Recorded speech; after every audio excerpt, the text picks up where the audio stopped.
या चर्चेमध्ये भाग घेतला आणि विविध विषयांवर आपलं मत या ठिकाणी मांडलं। खरं म्हणजे आपण कालच सांगितलं की अंतिम आठवडा प्रस्तावामध्ये विरोधी पक्षांनी जवळपास 15 वेगवेगळे डिपार्टमेंट्स या ठिकाणी दिले होते, पण अंतिम आठवडा प्रस्तावाचा मसुदा आणि झालेली भाषणं याच्यामध्ये एक मोठा डिस्कनेक्ट होता। साधारणपणे अंतिम आठवडा प्रस्तावाचा एक आपण मसुदा देतो आणि त्याच्यावर आधारित भाषणं होतात।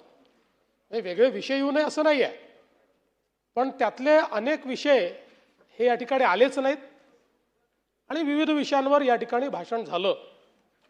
पण हरकत नाही, शेवटी तो विरोधी पक्षाचा अधिकार आहे आणि या संदर्भात जे काही विषय आले त्यातल्या काही विषयांना मी स्पर्श करेन, काही मुद्दे मांडले आहेत ते मी मांडीत आणि चर्चेच्या निमित्ताने आपण जो ड्राफ्ट दिला होता त्यातनं शासनाची भूमिका स्पष्ट करण्याकरता देखील काही गोष्टी मला मिळालेल्या आहेत, त्यामुळे त्याही मांडण्याचा प्रयत्न मी करेन।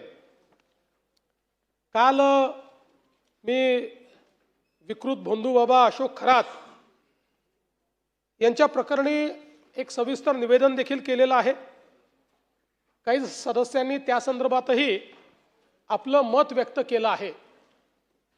मी त्यांनाही विनंती करेन आणि इतरांनाही विनंती करेन की ज्यांच्याकडे या संदर्भातली काही पण माहिती ही आली असेल तर ती माहिती त्यांनी शासनापर्यंत पोचवावी, कारण या प्रकरणाची संपूर्ण पाळंमुळं करून या व्यक्तीला अशा पद्धतीनं आपल्याला दंडित करायचं आहे की अशा पद्धतीनं वागणारे जे लोक आहेत त्यांना कुठेतरी जरब बसली पाहिजे।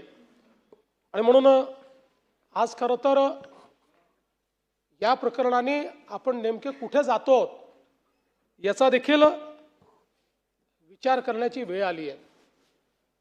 आपण नेहमी असं म्हणतो आत्मविश्वास असावा पण अति आत्मविश्वास असू नये। तसंच आपण सगळे श्रद्धा मानणारे लोक आहोत, आपण अश्रद्ध लोक नाही आहोत, पण श्रद्धा आणि अंधश्रद्धा यांच्यामध्ये खूप छोटी लाईन आहे आणि ती लाईन ज्यावेळेस व्हायलेट होते त्यावेळी काय परिस्थिती होते ते या प्रकरणाने आपण बघितलेलं आहे। आणि म्हणून एक प्रकारे अंधश्रद्धेमध्ये कशा पद्धतीनं विवेक हरवतो हे आपल्याला या प्रकरणात पाहायला मिळालेलं आहे। आपला महाराष्ट्र संत ज्ञानेश्वर माऊली, जगद्गुरू तुकाराम महाराज, संत एकनाथ महाराज, राष्ट्रसंत तुकडोजी महाराज, संत सावतामाळी, संत नरहरी सोनार, संत गोरा कुंभार, संत चोखामेळा, संत गुलाबराव महाराज, संत गाडगे बाबा, संत सेवालाल महाराज अशी एक थोर परंपरा असलेला आपला महाराष्ट्र आहे। यांच्यापैकी कोणीही देवाचं अस्तित्व नाकारलेलं नाही, पण या सगळ्यांनी अंधश्रद्धेवर प्रहार केलेले आहेत। आपण जर बघितलं तर ज्ञानेश्वर माऊलींनी धर्म आणि श्रद्धेचा अर्थ पसायदानातून आपल्याला सांगितला। दुरितांचे तिमिर जाओ, विश्वस्व धर्म सूर्य पाहो, हे सांगत असताना दृष्ट प्रवृत्तीवर त्यांनी प्रहार केला आहे। अंधश्रद्धा, अज्ञान, अंधार हा सगळा नाहीसा झाला पाहिजे आणि जग ज्ञानरूपी प्रकाशमय झालं पाहिजे, अशा प्रकारची भावना आणि कामना त्यांनी जगाकरता केली आहे। जगद्गुरू संत तुकाराम महाराज म्हणतात, जे का रंजले गांजले त्यांची म्हणे जो आपुले, देव तेथेची जाणावा, या ठिकाणी तोची साधू ओळखावा आणि देव तेथेची जाणावा, अशा पद्धतीनं जगद्गुरू संत तुकाराम महाराजांनी सांगितलंय। आणि म्हणून खऱ्या अर्थानं देवत्व कुठे बघितलं पाहिजे हे देखील त्याचाही विचार करण्याची एक वेळ आपल्याला आली आहे। संत एकनाथ महाराजांनी एका जनार्दनी काया वाचा राम जपा, सोपे हे साधन तेणे नोहे पुण्य पाला, म्हणजे बाहेरच्या क्रियाकांडाऐवजी मनामध्ये राम जपा हे सर्वात सोपं साधन आहे अशा पद्धतीनं आपल्याला उपदेश दिला आहे, तर संत सेवालाल महाराजांनी सोप्या शब्दामध्ये शिकवण दिली आहे, जाणजो छाणजो पचच माणजो. म्हणजे आधी जाणून पहा, पडताळून पहा आणि मगच माना. मला असं वाटतं की आजच्या परिस्थितीमध्ये हे जे काही प्रकरण या ठिकाणी आहे, या प्रकरणामध्ये हीच संतांची शिकवण आपल्या सर्वांकरता अत्यंत महत्त्वाची आहे. आणि म्हणून या प्रकरणातनं निश्चितपणे सरकार म्हणून, समाज म्हणून आपल्याला प्रत्येकाला शिकायला मिळेल. उद्या रामनवमी आहे, त्यामुळे प्रभू श्रीरामांच्या चरणी हीच प्रार्थना आहे की आपला महाराष्ट्र धर्म हा वाढला पाहिजे, पण भोंदूगिरीला कुठेही स्थान मिळता कामा नये, या दृष्टीने आपल्याला काम केलं पाहिजे. आणि म्हणून आपल्याकडे काही चांगले मुद्दे देखील मांडण्यात आले. जादूटोणा विरोधी जो आपला कायदा आहे त्याचे नियम झाले नाहीत, हा विषय या ठिकाणी आला. आणि हे खरंच आहे, मी त्याची माहिती घेतली असता त्याचे नियम हे अंतिम टप्प्यामध्ये आहेत. लॉ अँड ज्युडिशरीने त्याला मान्यता दिली आहे, पण ते नियम नसले तरी सेक्शन 3 ॲक्टिवेट असल्यामुळे नियमांचा त्याच्यात अडसर येत नाही. पण या कायद्याची अंमलबजावणी आपण ताकदीने केलेली आहे. याही प्रकरणामध्ये आपण या कायद्याची अंमलबजावणी केली आहे. आणि आपल्याला माहिती आहे, जादूटोणा करून जर समस्या संपल्या असत्या तर या भोंदूखरातला आपण ट्रम्पचाच ॲडवायझर नेमला असता. म्हणजे सुरक्षा सल्लागार म्हणून हे सगळेच विषय त्या ठिकाणी संपले असते. आणि मग युद्ध जे आहे ते आपण ड्रोनऐवजी लिंबू मिरचीने लढलो असतो. आणि मग पाकिस्तानच्या दहशतवाद्यांना इथे बसूनच आपण टाचण्यांनी संपवून टाकलं असतं. आणि मग सीमेवर सैनिक पाठवण्याची आवश्यकता नसती पडली, 5-10 भोंदूबाबा पाठवले असते आणि आपली सीमा ही एकदम त्या ठिकाणी नीट झाली असते. आणि सगळ्यात महत्त्वाचं, आपल्याला अशी जी प्रचारसभाच घ्याव्या लागल्या नसत्या.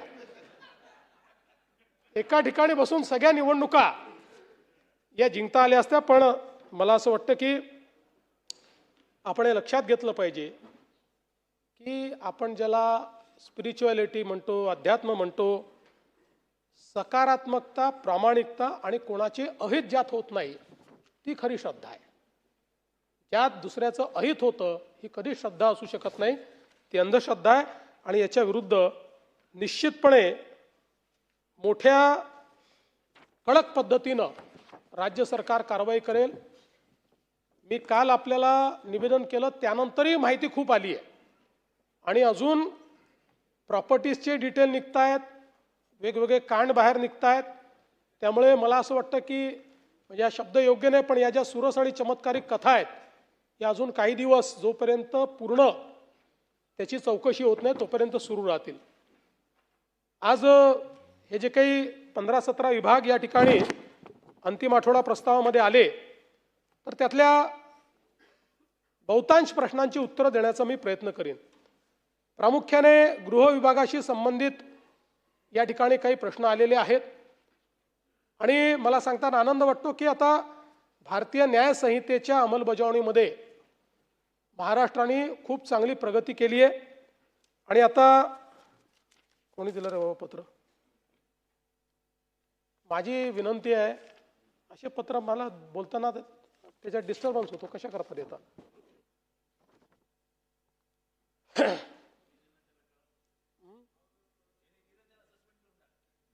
नाही नाही, नवीन सदस्य तो अधिकार माझा आहे. हा, अलीकडे उलटच झालाय. त्यांचा अधिकार आम्ही वापरतोय, आमचा अधिकार तिकडे सभापती वापरतायत.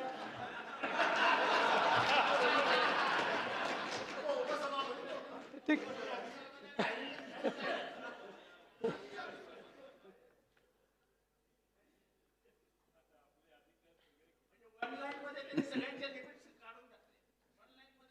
नाही, लिमिट असं आहे, तेही वकील आहे, मी वकील आहे, आम्ही दोघांनी कॉन्स्टिट्यूशन शिकलेलं आहे.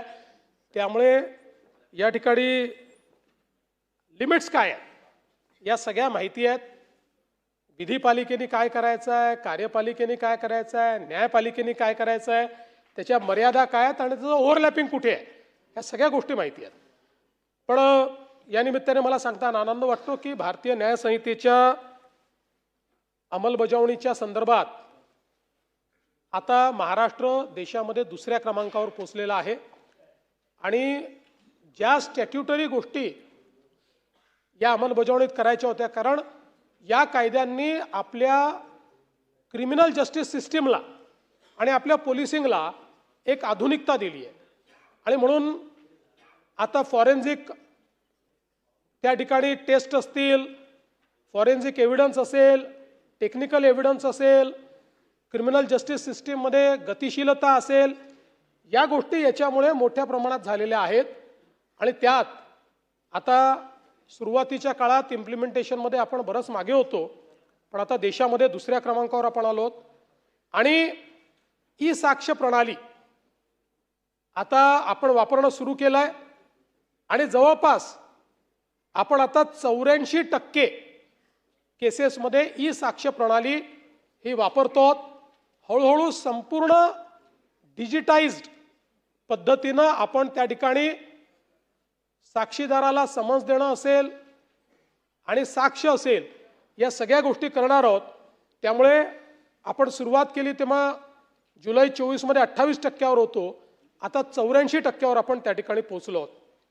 यासोबत एक आपला प्रयत्न आहे की 10 वर्षापेक्षा कमी शिक्षा असलेले जे गुन्हे आहेत, या गुन्ह्यांमध्ये 60 दिवसाच्या आत आरोपपत्र दाखल झालं पाहिजे. आपल्याकडे 2 किंवा 3% केसेसमध्ये आपण 60 दिवसाच्या आत आरोपपत्र दाखल करत होतो. आता आपण 46% पोहोचलेलो आहोत आणि हळूहळू 100% आपल्याला जायचं आहे, कारण क्रिमिनल जस्टिस सिस्टीममध्ये आरोपपत्र दाखल करणं आणि त्यानंतर ट्रायल चालणं यानेच आपल्याला लवकर न्याय मिळू शकतो.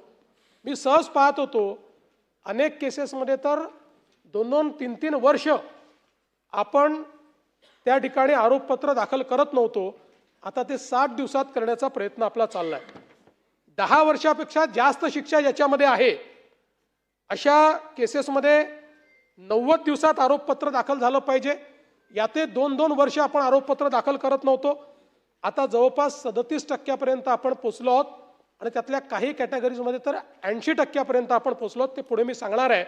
त्यामुळे याही संदर्भात या सिस्टीममध्ये एक गतिशीलता आणण्याकरता जे करण्याचं आहे ते आपण या ठिकाणी करतो.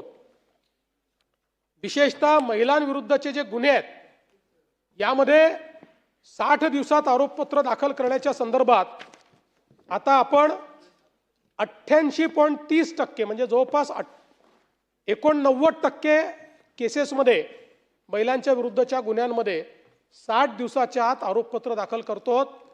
त्यामुळे पुढची कारवाई देखील फास्ट करता येते आणि आता BNS कायद्याने सगळ्यात महत्त्वाचं काही केलं असेल तर क्रिमिनल जस्टिस सिस्टीममध्ये आरोपी असो की प्रॉसिक्युशन असो, कोणाच्याही वकिलाला 2 वेळेपेक्षा जास्त ॲडजॉर्नमेंट मागता येत नाही.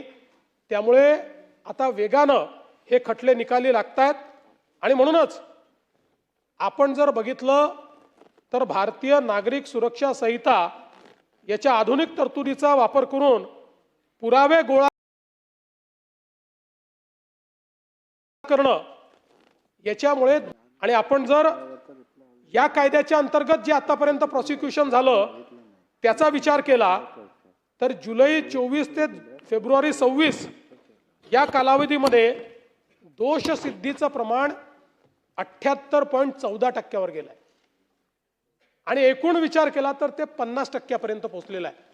म्हणजे आपण विचार करा की साधारणपणे 2012-13 साली आपण 8 आणि 9% होतो. म्हणजे 100 आरोपींपैकी 8 आरोपींना 9 आरोपींना प्रभूसाहेब आपण मुद्दा मांडला होता शिक्षा व्हायची, 91 सुटून जायचे. तिथपासनं आपण 50% पोहोचलो, पण आता BNS मुळे 78% आपण पोहोचलो आहोत. तथापि आपल्याला मेजर याच्यामध्ये काही चेंज करायचा असेल तर तो सेशन्समध्ये करावा लागेल.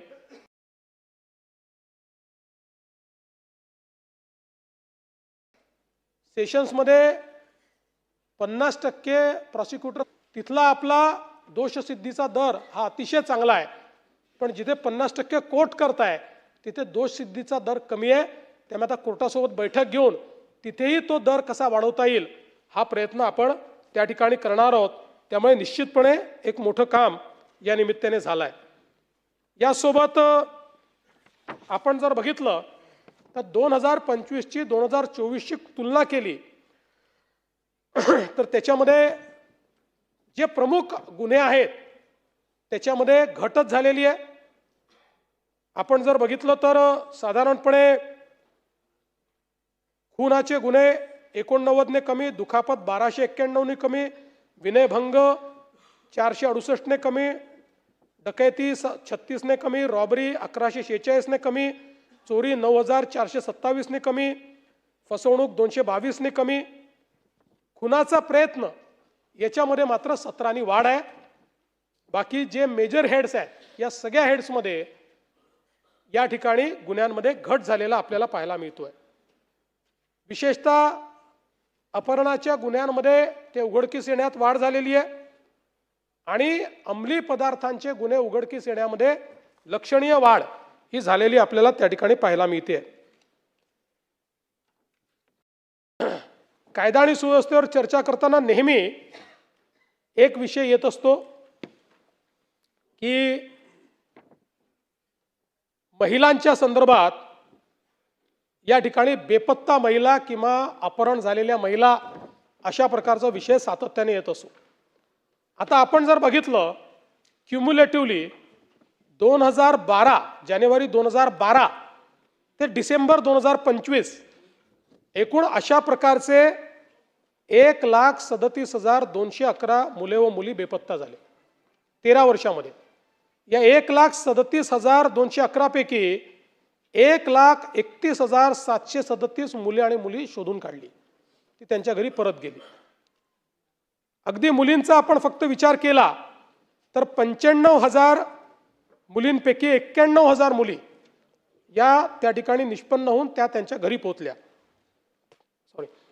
आणि महिलांच्या संदर्भातही आपण जर बघितलं तर 48,278 पैकी 36,581 अशा पद्धतीनं जवळपास आता 2025चा आपण विचार केला तर 75% अशा प्रकारच्या गुन्ह्यांमधल्या महिला या परत आलेल्या आहेत.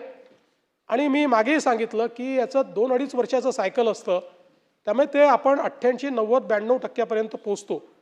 आणि आपण याच्यामध्येही साधारणपणे 6-8 महिन्यानंतर पोलीस शोध घेणं बंद करतात, पण आता आपण त्या संदर्भात स्पेशल सेल तयार केला आहे. प्रत्येक पोलीस स्टेशनचं यानुसार रँकिंग केलेलं आहे आणि दर महिन्याला हायेस्ट डिटेक्शन या बाबतीत करणारं स्टेशन कुठलं आणि लोएस्ट डिटेक्शन करणारं कुठलं हे देखील आपण चिन्हांकित करतो. आणि म्हणून या संदर्भात एक महत्त्वाची आकडेवारी मला आपल्याला सांगायची आहे की जर आपण या आकडेवारीचं विश्लेषण केलं तर हे जे बेपत्ता होत आहेत याची कारणं काय आहेत याचंही विश्लेषण केलं, कारण जे परत येतात त्यांच्याकडनं ते समजतं. आता याच्यामध्ये 56.86% म्हणजे 57% ज्या बेपत्ता होणाऱ्या मुली आहेत त्याचं कारण आहे प्रेम प्रकरण, ज्याच्यामध्ये मग काही लव जिहादची प्रकरणं देखील आहेत. 21.38% कौटुंबिक वाद, 2.12% मानसिक तणाव, 0.07% आजारपण, 0.05% मनोरुग्ण, 0.05% व्यसन, 2.30% शैक्षणिक कारणाने आणि ॲक्च्युअल अपहरण ज्याला आपण म्हणू म्हणजे कोणीतरी अपहरण करून नेलेला आहे ते 1.86%. इतर अज्ञात कारण आहेत बाकी. त्यामुळे ज्याला बोली भाषेत आपण अपहरण म्हणतो अशी संख्या 1.86%. पण सर्वोच्च न्यायालयाच्या निर्णयामुळे आपल्याला या सगळ्यांना जोपर्यंत सापडत नाही तोपर्यंत अपहरणाच्या संज्ञेमध्येच पकडावं लागतं आणि म्हणून हा नंबर मोठा दिसतो. आणि दर अधिवेशनामध्ये जणू काय आता महाराष्ट्रातल्या मुली या कुठेतरी रोज पळवल्या जात आहेत, अशा प्रकारची ही अवस्था या ठिकाणी होते. आणि महिलांच्या संदर्भातही 38% प्रेम प्रकरण, 37% कौटुंबिक वाद, 0.36% शैक्षणिक, 5.29% या ठिकाणी मानसिक तणाव, 0.66% मनोरुग्ण, 0.75% व्यसन, 1.15% आजार आणि तेवढंच जवळपास 1.5% हे ज्याला आपण बोलीभाषेत अपहरण म्हणतो तशा पद्धतीनं त्यांचं अपहरण होतं. आणि म्हणून मला या निमित्ताने सांगायचं आहे की हे जे काही आकडे आहेत, या आकड्यांच्या संदर्भात माध्यमं देखील ज्यावेळी न्यूज तयार करतात त्यावेळी समाजामध्ये यातनं कुठेतरी एक भीतीचं वातावरण तयार होतं. आणि म्हणून पुन्हा सांगतो, अपहरण ही संज्ञा देण्याकरता जोपर्यंत त्या सापडत नाही तोपर्यंत सर्वोच्च न्यायालयाने सांगितलेलं आहे. आणि म्हणूनच यातल्या जवळपास 90-92% आपल्याला 1.5-2-3 वर्षात निष्पन्न होतात, त्याच वर्षात 75% निष्पन्न होतात. अशा प्रकारची परिस्थिती आहे. बलात्काराच्या संदर्भात देखील आपल्याला याची कल्पना आहे की जवळपास 99% ते उघडकीस येतात. आणि मी यापूर्वीही सांगितलेलं आहे, याही वर्षी तीच परिस्थिती आहे. ओळखीच्या व्यक्तीकडून झालेले बलात्कार एकूण बलात्कारामध्ये 99.31% आहेत. 99.31 म्हणजे अनोळखी बलात्कार हे कमी आहे. समाजामध्ये स्त्रियांना ज्या परिस्थितीला सामोरं जावं लागतं त्याचं हे उदाहरण आहे की कुठेतरी त्यांना लिव्हरेज करून, दबावामध्ये आणून किंवा वेगवेगळ्या पद्धतीनं स्त्रियांचं शोषण हे आपल्या समाजामध्ये होतं. आणि म्हणूनच सातत्याने 2012 नंतर एकही वर्ष असं नाही की ज्या वर्षी बलात्कार या संज्ञेखाली, म्हणजे जी नवीन डेफिनेशन आहे त्या संज्ञेखाली जे गुन्हे रजिस्टर होतात त्याची संख्या सातत्याने वाढते. पण ती वाढत असताना समाजामध्ये आता लोक ते नोंदवत आहेत, हेही महत्त्वाचं आहे. कारण जवळच्या व्यक्तींनी केलेले हे जे गुन्हे आहेत हे यापूर्वी कदाचित घडत असतील, पण समाजाच्या दबावामुळे, परिवाराच्या दबावामुळे कदाचित ते नोंदवले जात नव्हते. आणि मला या ठिकाणी सांगितलं पाहिजे की बलात्काराच्या केसेसमध्ये 60 दिवसाच्या आत चार्जशीट करणं हे आता 92% केसेसमध्ये आपण केलं आहे, 92% केसेसमध्ये. आणि आपल्याला माहिती आहे आता कोर्टही या संदर्भात फास्ट करताय. म्हणजे अगदी 72 तासामध्ये एक निर्णय कोर्टाने दिला, मागे 9 दिवसांमध्ये निर्णय दिला. त्यामुळे या संदर्भात यात एकच आहे की आम्ही माननीय उच्च न्यायालयाला ही विनंती केली आहे, कारण आपल्याकडे जी फास्ट ट्रॅक कोर्टची सँक्शन स्ट्रेंथ आहे त्या स्ट्रेंथने आपल्याकडे फास्ट ट्रॅक कोर्ट उपलब्ध नाहीत. फास्ट ट्रॅक कोर्टचं इन्फ्रास्ट्रक्चर आपण दिलं आहे, पण ते नेमण्याचे अधिकार हे माननीय उच्च न्यायालयाचे आहे. मी 2 वेळा त्यांना पत्र लिहिलेलं आहे. CJCM मीटिंगमध्ये त्यांच्या लक्षात आणून दिलं की फुल स्ट्रेंथने आमचे फास्ट ट्रॅक कोर्ट्स हे तुम्ही जर सुरू केले नाहीत तर महिलांना विशेषतः न्याय देण्याच्या संदर्भात कुठेतरी आम्ही मागे पडतो आहोत. आणि त्याला आता मागच्या काळामध्ये त्यांनीही माननीय चीफ जस्टिस साहेबांनी आता ही प्रक्रिया आम्ही तात्काळ पूर्ण करू असं सांगून त्या ठिकाणी ते फास्ट ट्रॅक कोर्ट सुरू करण्याच्या संदर्भात सुतोवाच केला आहे. आज आपण जर बघितलं तर मोठ्या प्रमाणात प्रिव्हेंटिव्ह ॲक्शन आपण करतो. मकोका असेल, तडीपारी असेल, जवळपास 6,488 लोकांना तडीपार केलं आहे, 215 लोकांवर मकोका लावला आहे. आणि या संदर्भात आपण जवळपास अवैध शस्त्र यात 5,111 लोकांना अटक केलेली आहे. आणि यातनं अगदी मोठ्या प्रमाणात जे काही गुन्हेगार आहेत, विशेषतः अंमली पदार्थांच्या संदर्भात, यामध्ये फॉरवर्ड लिंकेज, बॅकवर्ड लिंकेज शोधून सौदी अरेबिया, दुबई या सगळीकडनं आपण आरोपी या ठिकाणी निष्पन्न केलेले आहेत.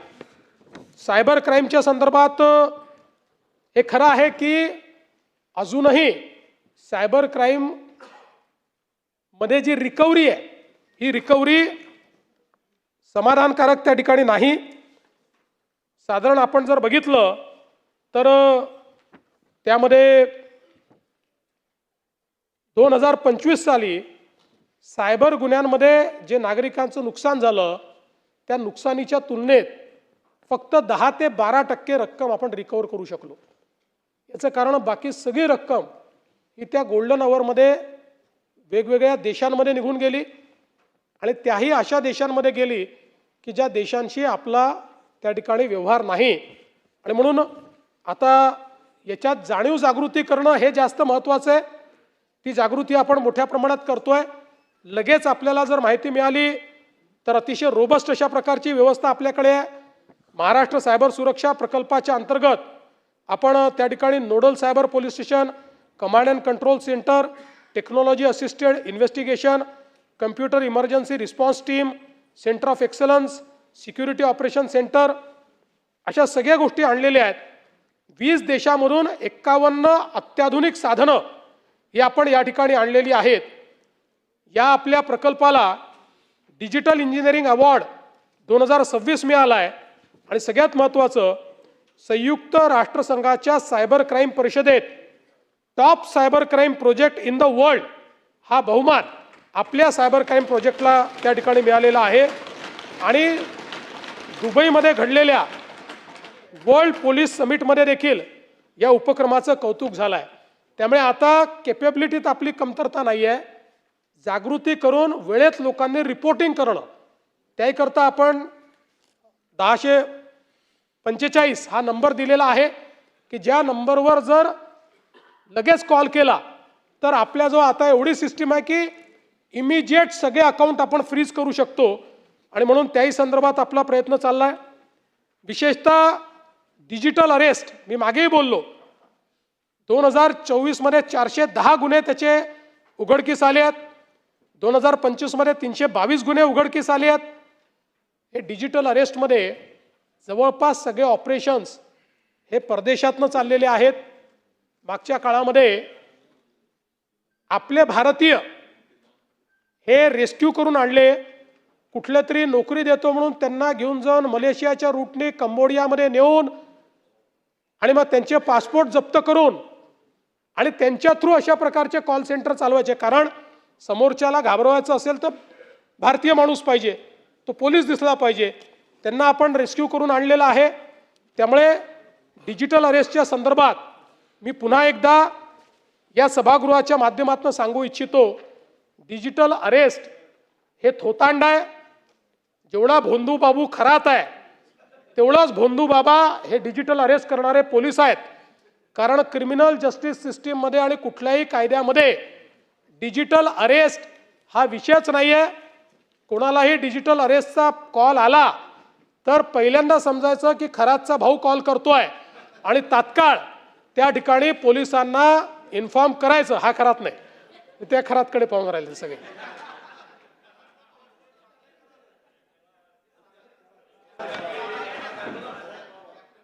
कॅप्टन, अरे कॅप्टन म्हणणे प्रॉब्लेम आहे, कॅप्टन नाहीच आहे. आता लक्षात आलं कॅप्टनच नाही आहे. हा, हे कॅप्टन आहे का?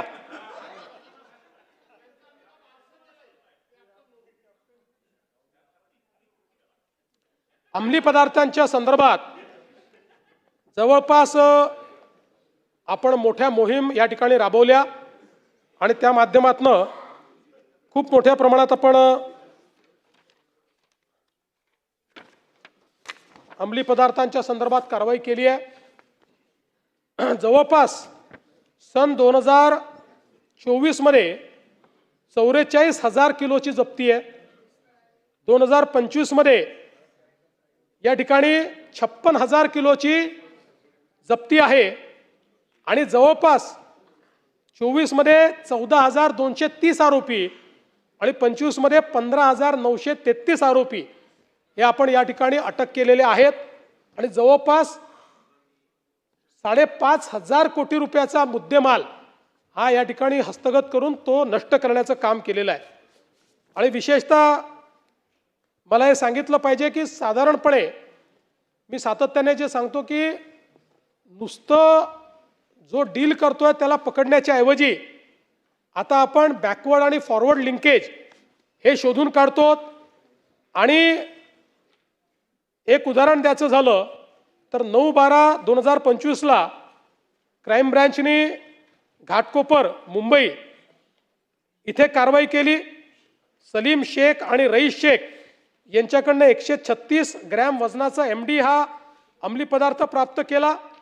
जवळपास हे रईस शेख नाही. आणि या गुन्ह्याच्या तपासामध्ये माहिती काढून त्याचं फॉरवर्ड लिंकेज बॅकवर्ड लिंकेजची माहिती काढल्यानंतर याच केसमधनं मुंबई पोलिसांनी साताऱ्यामध्ये कारवाई केली आणि त्या ठिकाणी जवळपास 7 किलो 518 ग्रॅम MD आणि 38 किलो 820 ग्रॅम ओलसर MD जवळपास 7 ते 10 कोटी रुपयाचा माल हा त्या ठिकाणी शोधून काढला. तसंच 26/11/25ला रेंज हिल्स पुणे आरोपी तुषार शर्मा याच्या ताब्यात 36,000 रुपयाचा अंमली पदार्थ त्या ठिकाणी मिळून आला. त्याची चौकशी करून ते कुठनं आलाय, हिंजवडी पुणे येथे अक्षय मेहर आणि सुमित डेडवाल यांच्या फ्लॅटमध्ये छापा मारला. त्यात कृत्रिम शेतीतून तयार केलेला हायड्रोपोनिक गांजा हा आपण जप्त केला. जवळपास 44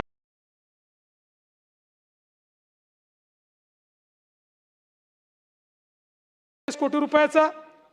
असंच मागच्या काळामध्ये वाशी नवी मुंबईमध्ये याकडनं 1 किलोग्राम MD आपल्याला प्राप्त झाली. त्याचं फॉरवर्ड लिंकेज आपण शोधून काढला, बॅकवर्ड लिंकेज शोधून काढला आणि त्यातनं आपल्या कृती दलाने बंगलोरमध्ये जाऊन कारवाई केली आणि त्यातनं 23 किलो 713 ग्रॅम MD 5,39,00,000 रुपयाचा मुद्देमाल जप्त केला. सांगण्याचा या ठिकाणी एवढाच विषय आहे की आता केवळ आरोपींना पकडणं इतपुरतं आपलं मर्यादित नाही, तर जी काही एक नॅशनल ग्रीड तयार केली आहे त्याचा उपयोग करून त्यांच्याकडे माल कोणाकडनं आला, ज्याच्याकडे आला त्याच्याकडनं कोणाकडे आला, असं सोर्सपर्यंत पोचण्याचं काम हे सातत्याने आपण करतो. यासोबत जे पोलीस याच्यामध्ये दोषी आहेत आपण त्यांना बडतर्फ करण्याचा निर्णय घेतला. आत्तापर्यंत अशा केसेसमध्ये 17 पोलिसांना बडतर्फ करण्याचं काम केलेलं आहे.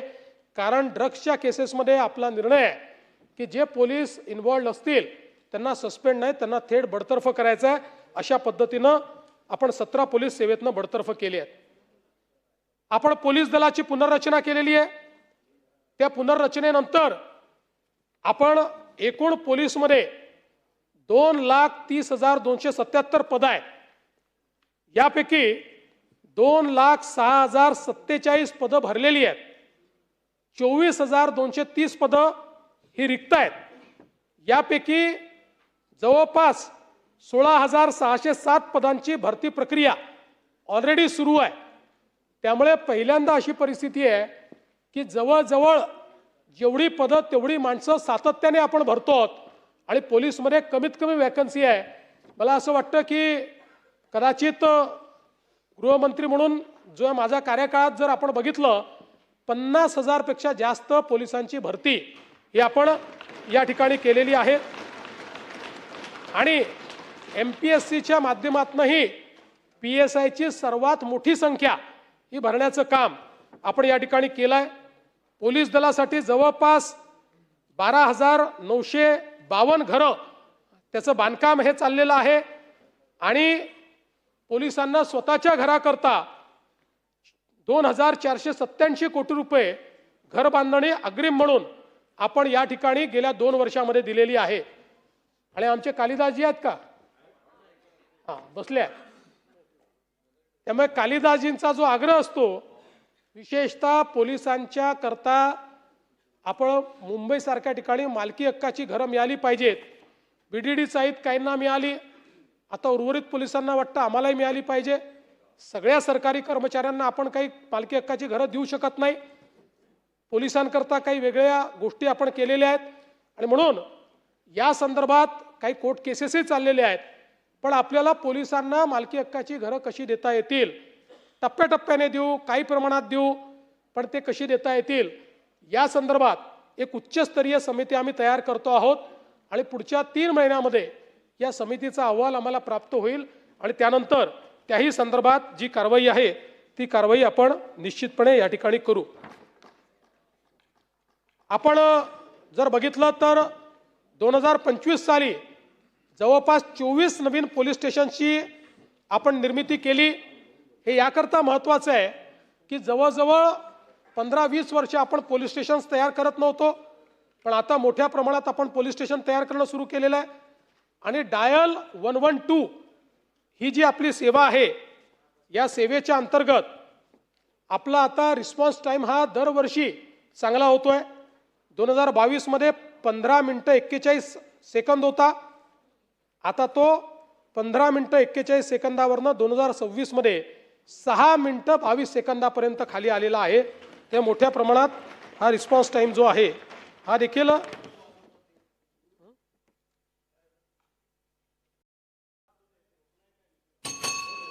CCTV च्या संदर्भात देखील आता महाराष्ट्रामध्ये आपण महानेत्र अशा पद्धतीनं एक पॉलिसी तयार केली आहे।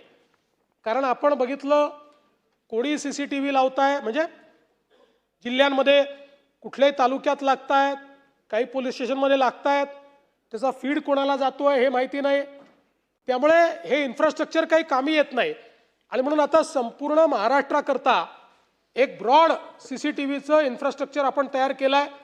याच्यामध्ये integrated command and control system या आपण तयार करणार आहोत आणि यातनं संपूर्ण महाराष्ट्राला कनेक्टेड पद्धतीनं सगळे जे CCTV आहेत याचे जे फीड्स आहेत ते फीड्स कनेक्टेड पद्धतीनं आपल्याला कसे आणता येतील या संदर्भातला आपण प्रयत्न या ठिकाणी केलेला आहे।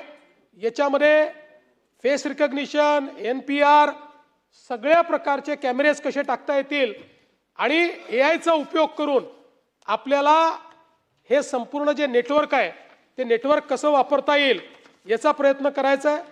मला सांगताना आनंद वाटतो की एकट्या मुंबई शहराचा जर आपण विचार केला तर 1,82,362 गुन्ह्यांमध्ये मुंबईमध्ये CCTV मुळे आपल्याला फायदा झालेला आहे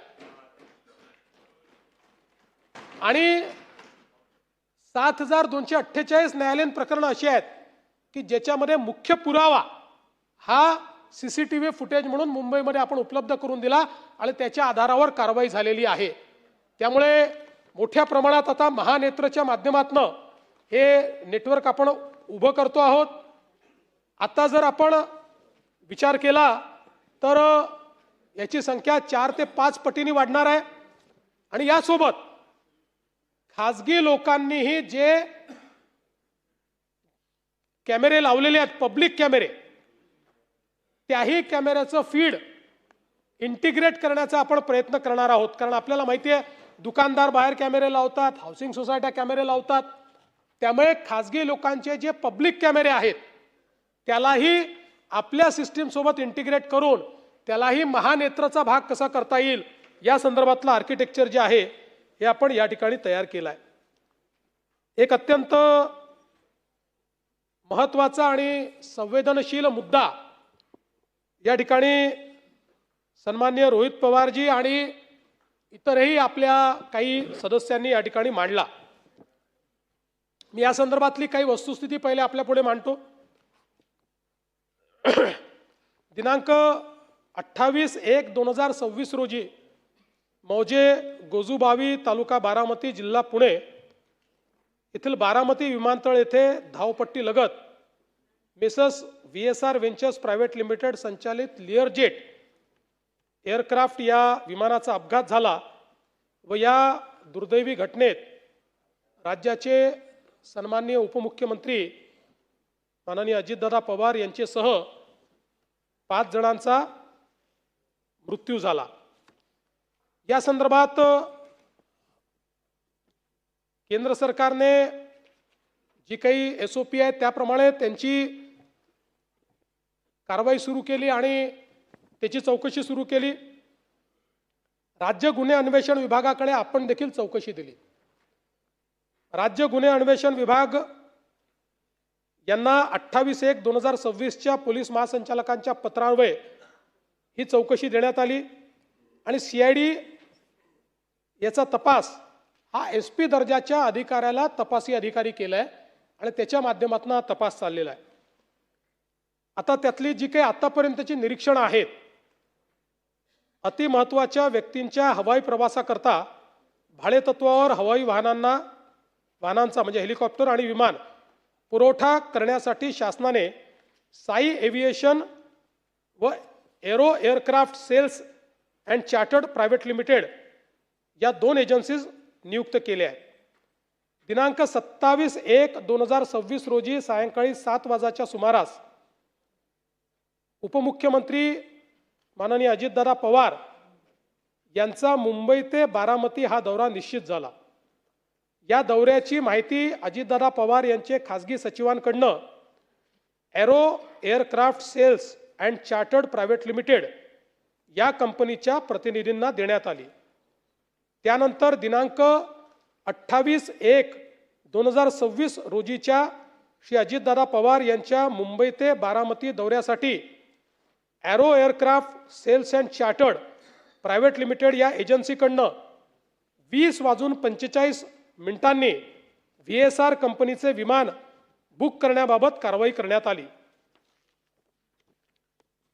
अजितदादा पवार यांच्या दिनांक 28/1/2026 रोजीच्या मुंबई ते बारामती दौऱ्यासंदर्भात दिनांक 27/1/2026 रोजी सायंकाळी 19:15 विमान बुक करण्याबाबत कळवले व 20:45 सदरचे विमान बुक झाले. पायलट को पायलट यांची breath analyser test, pilot Sumit Kapoor यांची ब्रेथ ॲनालायझर टेस्ट दिनांक 28/1/2026 रोजी सकाळी 7:09 व को पायलट शांभवी पाठक यांची ब्रेथ ॲनालायझर टेस्ट सकाळी 7:13 विमानाच्या उड्डाणापूर्वी करण्यात आली आहे. त्या टेस्टमध्ये अल्कोहोलचा अंश नाही, ती टेस्ट निरंक आली आहे.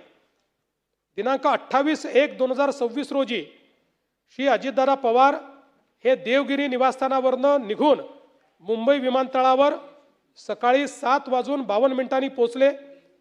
श्री अजितदादा पवार त्यांचे वैयक्तिक सुरक्षा रक्षक विमानामध्ये बसल्यानंतर विमान सकाळी 8:12 मुंबई विमानतळावरनं बारामतीसाठी या विमानाचे उड्डाण झाले. मुंबई विमानतळ परिसर तसेच बारामती परिसरातील CCTV फुटेज प्राप्त करण्यात आले आहे. मुंबई विमानतळ परिसरातील CCTV फुटेजमध्ये श्री अजितदादा पवार हे विमानतळावर आल्याचे व विमानात बसल्याचे दिसते, परंतु सदर विमान बारामती विमानतळावर लँड होण्यापूर्वीच दुर्घटनाग्रस्त झाले. सदर प्रकरणी पोस्टमॉर्टम रिपोर्ट प्राप्त झाला असून दुर्घटनाग्रस्त विमानातील तत्कालीन उपमुख्यमंत्री महाराष्ट्र राज्य श्री अजितदादा पवार व इतर 4 यांच्या पोस्टमॉर्टम रिपोर्टमध्ये मृत्यूचे कारण death due to multiple injuries associated with burn injuries असे देण्यात आलेले आहे, जे अननॅचरल या संज्ञेत येते. दुर्घटनाग्रस्त विमानातील मृत्यू पावलेल्या सर्व 5 जणांचे DNA तपासणी अहवाल प्राप्त झाले आहेत. ते त्यांचे नातेवाईकांचे DNA सोबत जुळले आहे. पायलट व को पायलट यांचा व्हिसेरा व रक्त तपासणी अंती अल्कोहोल अथवा अंमली पदार्थांचे सेवन केले असल्याचे निष्पन्न होत नाही. दुर्घटनाग्रस्त विमानातील मृत्यू पावलेल्या सर्व 5 जणांचा व्हिसेरा व ब्लड तपासणी करण्यात आली. त्या रिपोर्टमध्ये विषाचा अंश आढळून आलेला नाही. विमानामध्ये स्फोटक पदार्थांचा अंश नसल्याबाबत राखेच्या तपासणीमध्ये न्याय सहाय्यक वैज्ञानिक प्रयोगशाळा यांच्याकडून अहवाल प्राप्त झाला आहे. प्रत्यक्षदर्शी साक्षीदार अजितदादा यांच्याशी संबंधित PA, सुरक्षा अधिकारी, बंदोबस्त अधिकारी, VSR कंपनीचे संचालक VK सिंग व रोहित सिंग यांच्याकडे चौकशी करण्यात आली. सदर विमानातून इंधनाचे वेगळे कॅन वाहून नेल्याबाबत कुठलाही पुरावा आढळून आलेला नाही. पायलटची नेमणूक दिनांक 27/1/26 रोजी 21:11 स्लॉट्स अलॉटमेंटसाठी तात्पुरत्या स्वरूपात विमानाचे क्रू डिटेल्स मध्ये पायलट म्हणून कॅप्टन साहिल मदान आणि कॅप्टन यश यांच्या नावाचा मेल बारामती एअरपोर्ट डायरेक्टर यांना करण्यात आला होता. अशा प्रकारे स्लॉट अलॉटमेंटसाठी तात्पुरते नावं देऊन स्लॉट निश्चित करण्याची पद्धत आहे. त्यानंतर पायलट व को पायलटची नेमणूक करण्यात येते असे VSR कंपनीकडनं सांगण्यात आले. VSR कंपनीचे ऑपरेशन्स टीमने शेड्यूल रोस्टरमध्ये या दौऱ्यासाठी कॅप्टन राहुल ओबेरॉय व दिलीप सिंग यांना पायलट म्हणून 22:42 नेमले. परंतु पायलट राहुल ओबेरॉय यांनी त्यांचे पोट खराब असल्याने त्यांना सकाळचे फ्लाईटऐवजी संध्याकाळचे लातूर जाणाऱ्या फ्लाईटवर ड्युटी देण्यात यावी असे सांगितल्याने लगेच त्यांच्याऐवजी कंपनीच्या ऑपरेशन्स टीमने कॅप्टन सुमित कपूर व को पायलट शांभवी पाठक यांना या विमानासाठी नेमले. त्यानंतर VSR कंपनीच्या ऑपरेशन्स टीमने या दौऱ्यासाठी कॅप्टन सुमित कपूर व को पायलट शांभवी पाठक यांना पायलट नेमल्याचे नवीन शेड्यूल रोस्टर हे रात्री 23:54 संबंधित व्हॉट्सॲप ग्रुपवर पाठवले. त्यामुळे ऐनवेळी कोणत्याही पायलटची नेमणूक करण्यात आलेली नव्हती, तर पुरेशा आधी व आदल्या रात्री दिनांक 27/1/2026 रोजी 23:54 पायलट सुमित कपूर व को पायलट शांभवी पाठक यांना नेमण्यात आले होते. त्यांनी विमान उड्डाणापूर्वी पुरेसा आराम केला होता. सुमित कपूर यांना 36 तास व शांभवी पाठक यांना 9 दिवस आराम मिळालेला होता. दुर्घटनाग्रस्त लिअरजेट 45 VT SSK विमानासंबंधी माहिती. विमानाचे मेकिंग वर्ष 2010, सर्टिफिकेट ऑफ एअरवर्दीनेस 16/9/2021, VSR कंपनीच्या नावाने रजिस्ट्रेशन 27/12/2022, रजिस्ट्रेशनची वैधता 15/8/2027, एअरवर्दीनेस रिव्ह्यू सर्टिफिकेट दिनांक 10/9/2025 रोजी DGCAने सदर विमानाचे निरीक्षण करून सदर सर्टिफिकेट दिले असून ते 1 वर्षासाठी लागू असते. विमानाची अलीकडच्या काळातली तपासणी. VSR कंपनीच्या इंजिनियर्सनी विमान उड्डाणाचे एकूण 4,776 तास झाले असताना दिनांक 23/3/2025 रोजी विमानाची शेवटची तपासणी करण्यात आलेली आहे. VSR कंपनीचे कामकाज. VSR व्हेंचर्स प्रायव्हेट लिमिटेड कंपनीची नोंदणी 2011 मध्ये करण्यात आली आहे. सध्या या कंपनीचे संचालक VK सिंग व त्यांचा मुलगा रोहित सिंग हे आहेत. VSR कंपनीचे काम VK सिंग हे पाहतात. कंपनीकडे एकूण 16 विमानं, 20 पायलट आणि 36 को पायलट आहे अशी माहिती प्राप्त करण्यात आलेली आहे. तांत्रिक बाबी संबंधीची माहिती. AAIB चा प्राथमिक अहवाल प्राप्त आहे. तथापि अंतिम अहवाल आल्यानंतर पोलीस तपासामध्ये तो समाविष्ट करण्यात येईल व तपासात त्याचा विचार करण्यात येईल. VT SSK विमानाचे वार्षिक इन्शुरन्स 27/8/2025 रोजी काढण्यात आले असून त्याचा प्रीमियम वार्षिक 25,56,384 इतका आहे. विमानाची लायबिलिटी ही 50 कोटी आहे. आतील व्यक्तींची लायबिलिटी प्रति व्यक्ती 1 कोटी इतकी आहे. पायलट सुमित कपूर यांचे ब्रेथ ॲनालायझर टेस्ट पॉझिटिव्ह आल्याने 2010 मध्ये व 2017 त्यांचे लायसन्स सस्पेंड करण्यात आले होते. त्यानंतर 1 महिना लिअरजेट विमान चालवण्याचे अमेरिकेत ट्रेनिंग करून आल्यानंतर त्यांना को पायलट आणि त्यानंतर SLF या प्रकारचे 100 तासाचे ट्रेनिंग केल्यानंतर सन 2021 मध्ये पायलटचं लायसन्स पूर्ववत मिळालं होतं. त्यानंतर नियमित स्वरूपात पायलट म्हणून ते विमान चालवत होते. CIDच्या मार्फत या घटनेचा पुढचा तपास चालू आहे. उपरोक्त अपघाताची सखोल चौकशी करण्यासाठी विविध लोकप्रतिनिधीमार्फत शासनाला विनंती करण्यात आली। विशेषतः स्वतः उपमुख्यमंत्री सुनेत्राताईंनी देखील विनंती केली की CBIच्या माध्यमातून याची चौकशी केली जावी। त्या संदर्भात महाराष्ट्र शासनाने 20/2/2026च्या पत्रान्वये केंद्रीय गृह मंत्रालय नवी दिल्ली यांना या संदर्भातली विनंती केली आहे। तसंच 6/3/2026 रोजी राज्यातील लोकप्रतिनिधी जनतेच्या भावना लक्षात घेऊन केंद्रीय गृहमंत्री यांच्याकडे देखील सदर प्रकरणाची सर्वसमावेशक, पारदर्शी व कालमर्यादा ठरवलेली चौकशी करण्याची विनंती केलेली आहे। मी स्वतः त्या संदर्भात त्यांच्याशी बोललो आणि CBI चौकशीच्या संदर्भात ते आत्ता जो काही अहवाल आहे त्या अहवालाची वाट पाहत आहेत। तो अहवाल आल्यानंतर त्या संदर्भातली पुढची कारवाई ते करणार आहेत। केंद्र शासनाने या विमानाच्या अपघाताची चौकशी केंद्रीय विमान उड्डयन मंत्रालयाच्या अखत्यारीतील एअरक्राफ्ट ॲक्सिडेंट ब्युरो AIB यांच्यामार्फत सुरू केली असून त्याचा प्राथमिक अहवाल AIBच्या अधिकृत संकेतस्थळावर उपलब्ध आहे। सदर अहवालाच्या आधारे पुढील बाबी निदर्शनास येतात।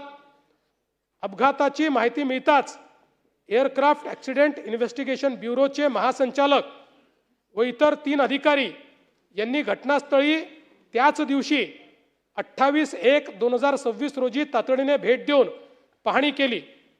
Directorate general of civil aviation DGCA च्या 3 अधिकाऱ्यांचे स्वतंत्र पथकही घटनास्थळी त्याच दिवशी तपासासाठी दाखल झाले। सदर अपघाताच्या तपासकामी आंतरराष्ट्रीय तांत्रिक सहाय्य देखील घेण्यात आले आहे।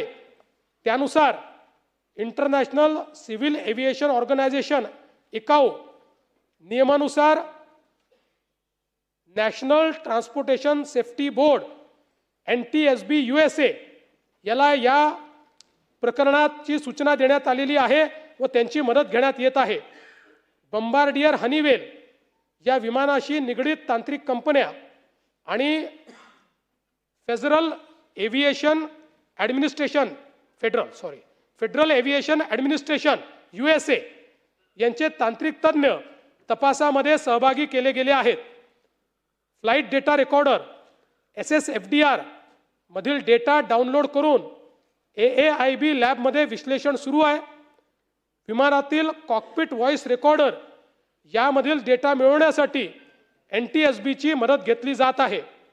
सदर अपघाताच्या तपासासाठी aircraft maintenance engineer AME, air traffic controller, aviation medicine specialist या क्षेत्रातील तज्ज्ञांची मदत घेतली जात आहे।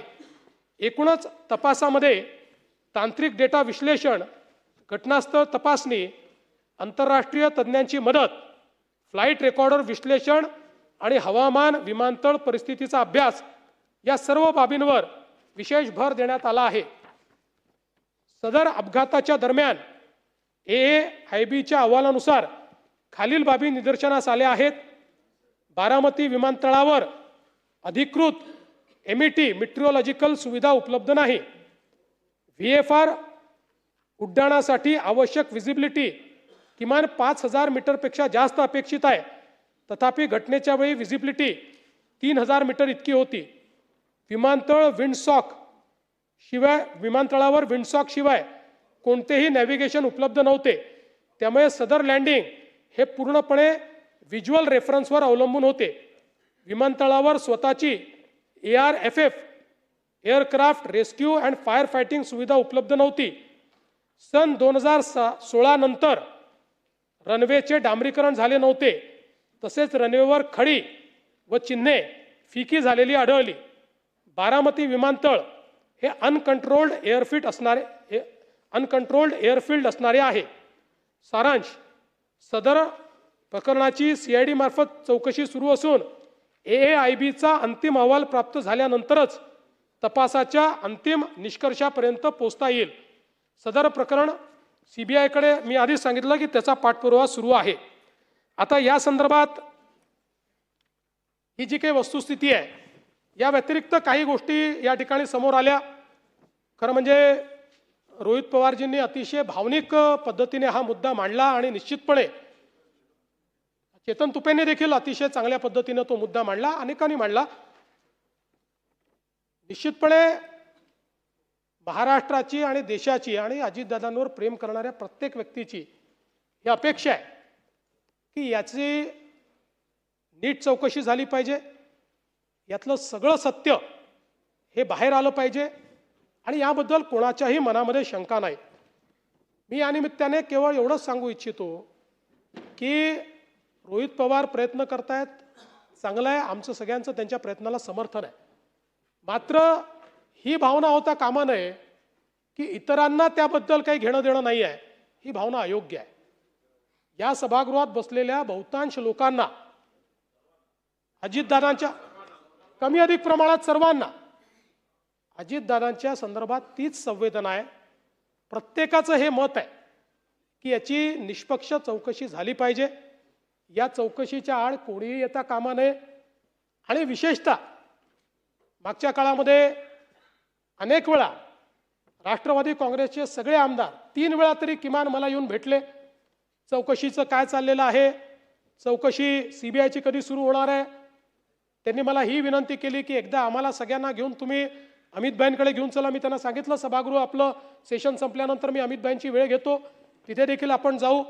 परिवारातही अनेक वेळा त्या संदर्भातली जी काही चर्चा आहे ती झालेली आहे. त्यामुळे मला असं वाटतं की या संदर्भात प्रत्येकाच्या भावना तेवढ्याच तीव्र आहेत. कदाचित कोणी एक्सप्रेस करतं, कोणी करत नाही. आणि या निमित्ताने एक गोष्ट अजून मला आपल्या निदर्शनास आणून द्यायची आहे. आपण प्रयत्न करतात ही चांगली गोष्ट आहे आणि मी तर तुम्हाला सांगतो राज्य सरकार आपल्या प्रयत्नांमध्ये जिथे जिथे राज्य सरकारचा रोल असेल पॉझिटिव्ह राहील, तिथे मदतच करेल. पण एक महत्त्वाचा मुद्दा आलाय FIRच्या संदर्भात आणि म्हणून आणि आपण जितेंद्रजी तो मुद्दा मांडला म्हणून मी सांगतो, ललिता कुमारीमध्ये जो तुम्ही वारंवार मुद्दा मांडता तो मुद्दा काय आहे? FIR कशा करता? To set law in motion. FIRचा अर्थ काय आहे की कुठली तरी अशी नोंद पाहिजे की ज्या नोंदीने to set law in motion झाला पाहिजे. आणि म्हणून जेव्हा ॲक्सिडेंट होतो तेव्हा ॲक्सिडेंटमध्ये to set the law in motion ADR register होतो आणि ADR रजिस्टर झाल्यानंतर ज्यावेळेस संपूर्ण चौकशी पूर्ण होते आणि त्याच्यामध्ये जर असं आढळलं की याच्यामध्ये ॲक्सिडेंट नाही आहे, याच्यामध्ये काही क्रिमिनल एलिमेंट आहे, याच्यामध्ये काही निग्लिजन्स आहे, याच्यामध्ये काही चुका आहेत, याच्यामध्ये काही घातपात आहे, त्यावेळी जेव्हा चार्जशीट जाते त्यावेळी हा FIR मध्ये कन्वर्ट होऊन ती चार्जशीट जाते. ADR आणि FIR मध्ये अंतर काही नाही. दोघांचंही काम to set the law in motion आहे. आणि म्हणून आपण बघा, उद्या FIR मध्ये एखाद्याचं नाव आलं की यांनी मर्डर केलाय असं नाव आलं तरी ते महत्त्वाचं नसतं. चार्जशीट महत्त्वाची असते. चार्जशीटमध्ये पुराव्यानिशी त्याचं नाव आहे की नाही. आपण अनेकदा पाहतो, कधी कधी राजकीय कारणाने अनेक ठिकाणी आपल्याला पाहायला मिळतं लोकांची नावं टाकली जातात पण त्यांची चार्जशीट होते का? नाही होत, कारण पुरावा नसतो. त्यामुळे क्रिमिनल जस्टिस सिस्टीम आपण समजून घेतली पाहिजे. क्रिमिनल जस्टिस सिस्टीममध्ये या ठिकाणी to set the law in motion हे महत्त्वाचं असतं. To set the law in motion हे अपघाताच्या केसमध्ये ADRनीच आपण करतो. त्यानंतर ज्यावेळेस आता हे सगळे अहवाल येतील, यात निग्लिजन्स दिसेल किंवा जे दिसेल, ऑटोमॅटिक तो FIR होईल आणि त्यातनं त्याची चार्जशीट जाईल. म्हणून मला असं वाटतं की आता कदाचित रोहित पवारांचे ते काका होते, त्यांचे जास्त जवळचे असतील, पण आमचे मित्र होते आणि मला तर असं वाटतं की कदाचित म्हणजे त्यांच्या जवळचे लोक सांगू शकतील की गेल्या 5-7-8 वर्षात तर जेवढी माझ्याशी मैत्री होती तेवढी कदाचित राजकारणात फार कोणाशी असेल असं मला वाटत नाही. त्यामुळे आम्ही कुठेतरी त्यांच्यावर FIR होऊ नये किंवा तो ब्लॉक व्हावा हे का करणार आहे? आपल्याला क्रिमिनल जस्टिस सिस्टीममध्ये या पद्धतीनंच काम करावं लागतं. होतो ना, अगदी मी उदाहरण सांगतो की बावनकुळे साहेबांना बुक्की मारली, FIR होऊन जाईल, कारण ते हर्ट आहे. हा ॲक्सिडेंट असल्यामुळे पहिले ADR होतो, ADRच FIR मध्ये कन्वर्ट होतो, त्याची ती प्रोसेस चाललेली आहे. आणि मला असं वाटतं की ठीक आहे, आपल्या भावना तीव्र असल्यामुळे आपण राहुलजींना भेटलात, राहुलजींनी आपल्याला सांगितलं की तुम्ही कर्नाटकमध्ये जाऊन त्या ठिकाणी FIR दाखल करा. कर्नाटकमध्ये 0 FIR दाखल झाला. नाही ठीक आहे, त्यांनी नसेल सांगितलं, तुम्हाला मनात वाटलं असेल, पण मी तुम्हाला सांगतो, नाही नाही द्या ना शेवटी, असं नाही द्या शेवटी, पण मी तुम्हाला सांगतो, आपण जर बघितलं तर याच्यामध्ये हा जो काही 0 FIR आहे हा घेण्याचा अधिकारच कर्नाटकला नाही. It is illegal. याचं कारण 0 FIRच्या संदर्भातला नियम असा आहे की ज्यावेळी विक्टीम FIR करण्याच्या परिस्थितीत नसेल त्यावेळीच विक्टीमला 0 FIR करता येतो. जिथे FIR करायचा ज्यांचं ज्युरिस्डिक्शन आहे त्या ज्युरिस्डिक्शनमध्ये जर विक्टीम पोचू शकत नसेल तर 0 FIR होतो आणि तो 0 FIR हा त्या पोलीस स्टेशनला त्या ठिकाणी कन्वर्ट होतो. अशा पद्धतीनं 0 FIR घेण्याचं ज्युरिस्डिक्शन कर्नाटकला बिलकुल नाही. उद्या हे जे काही कर्नाटकने केलं आहे यात काय होणार? उद्या जर हीच पद्धत ठेवली तर आमचे विखे पाटील साहेब मुंबईच्या पोलीस स्टेशनमध्ये कर्नाटकच्या मुख्यमंत्र्याच्या विरुद्ध 0 FIR नोंदवतील. आणि माझ्या दबावापोटी समजा नोंदला गेला, मी आणत नाही दबाव, नोंदला गेला आणि तो 0 FIR म्हणून जाईल. आणि म्हणून याकरता 0 FIR नाही आहे. मी आपल्याला पद्धती पण सांगतो, म्हणजे you may be aggrieved and you have all right to be aggrieved, पण त्याच्यातली पद्धत ही आहे, याकरता पद्धत अशी दिलेली आहे की अशा पद्धतीनं तुम्हाला जर वाटतं की FIR दाखल झालाच पाहिजे आणि समजा प्रशासनाचं मत आहे की ADR will be converted into FIR, तर याच BNSच्या कायद्याने तुम्हाला 175(3) दिलेला आहे, ज्याच्या अंतर्गत तुम्हाला संबंधित कोर्टात जाता येतं आणि कोर्ट डायरेक्ट करतं की याच्यात FIR दाखल करा. त्यामुळे हा जो काही कर्नाटकने जे काही केलेलं आहे तुमच्या मनात नसेल, पण हे कर्नाटकने राजकीय दृष्ट्या महाराष्ट्रामध्ये इन्व्हेस्टिगेशन नीट चाललेलं नाही, कुठेतरी इन्व्हेस्टिगेशन डिरेल करण्यात येत आहे, कुठल्या तरी दबावाखाली इन्व्हेस्टिगेशन चाललंय. अशा प्रकारे महाराष्ट्राची मानहानी व्हावी म्हणून कर्नाटकने हा रजिस्टर केलाय. अन्यथा नाही, याला शेमचा विषयच नाही. नाही नाही नाही एक मिनिट.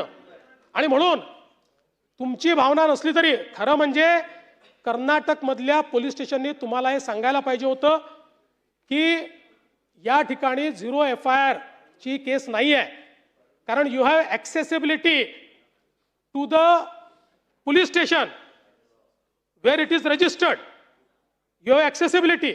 आणि त्यांनी जर तो रजिस्टर केला नाही तर 175(3) अंतर्गत तुम्ही कोर्टातनं तो रजिस्टर करून घेतला पाहिजे. पण मी तुम्हाला आश्वासित करतो, तुमच्या मनात शंका ठेवू नका.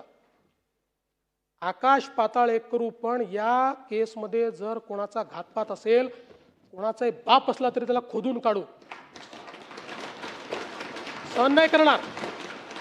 कदाचित तुमच्या तीव्रतेपेक्षा माझी तीव्रता कमी असू शकते, पण इतकी बोथट नाही आहे की अजितदादांच्या केसमध्ये कोणी कॉन्स्पिरसी करेल आणि आम्ही त्याला सोडून देऊ, त्याचा मुर्दाही खणून काढू, एवढं तुम्हाला मी आश्वस्त करतो.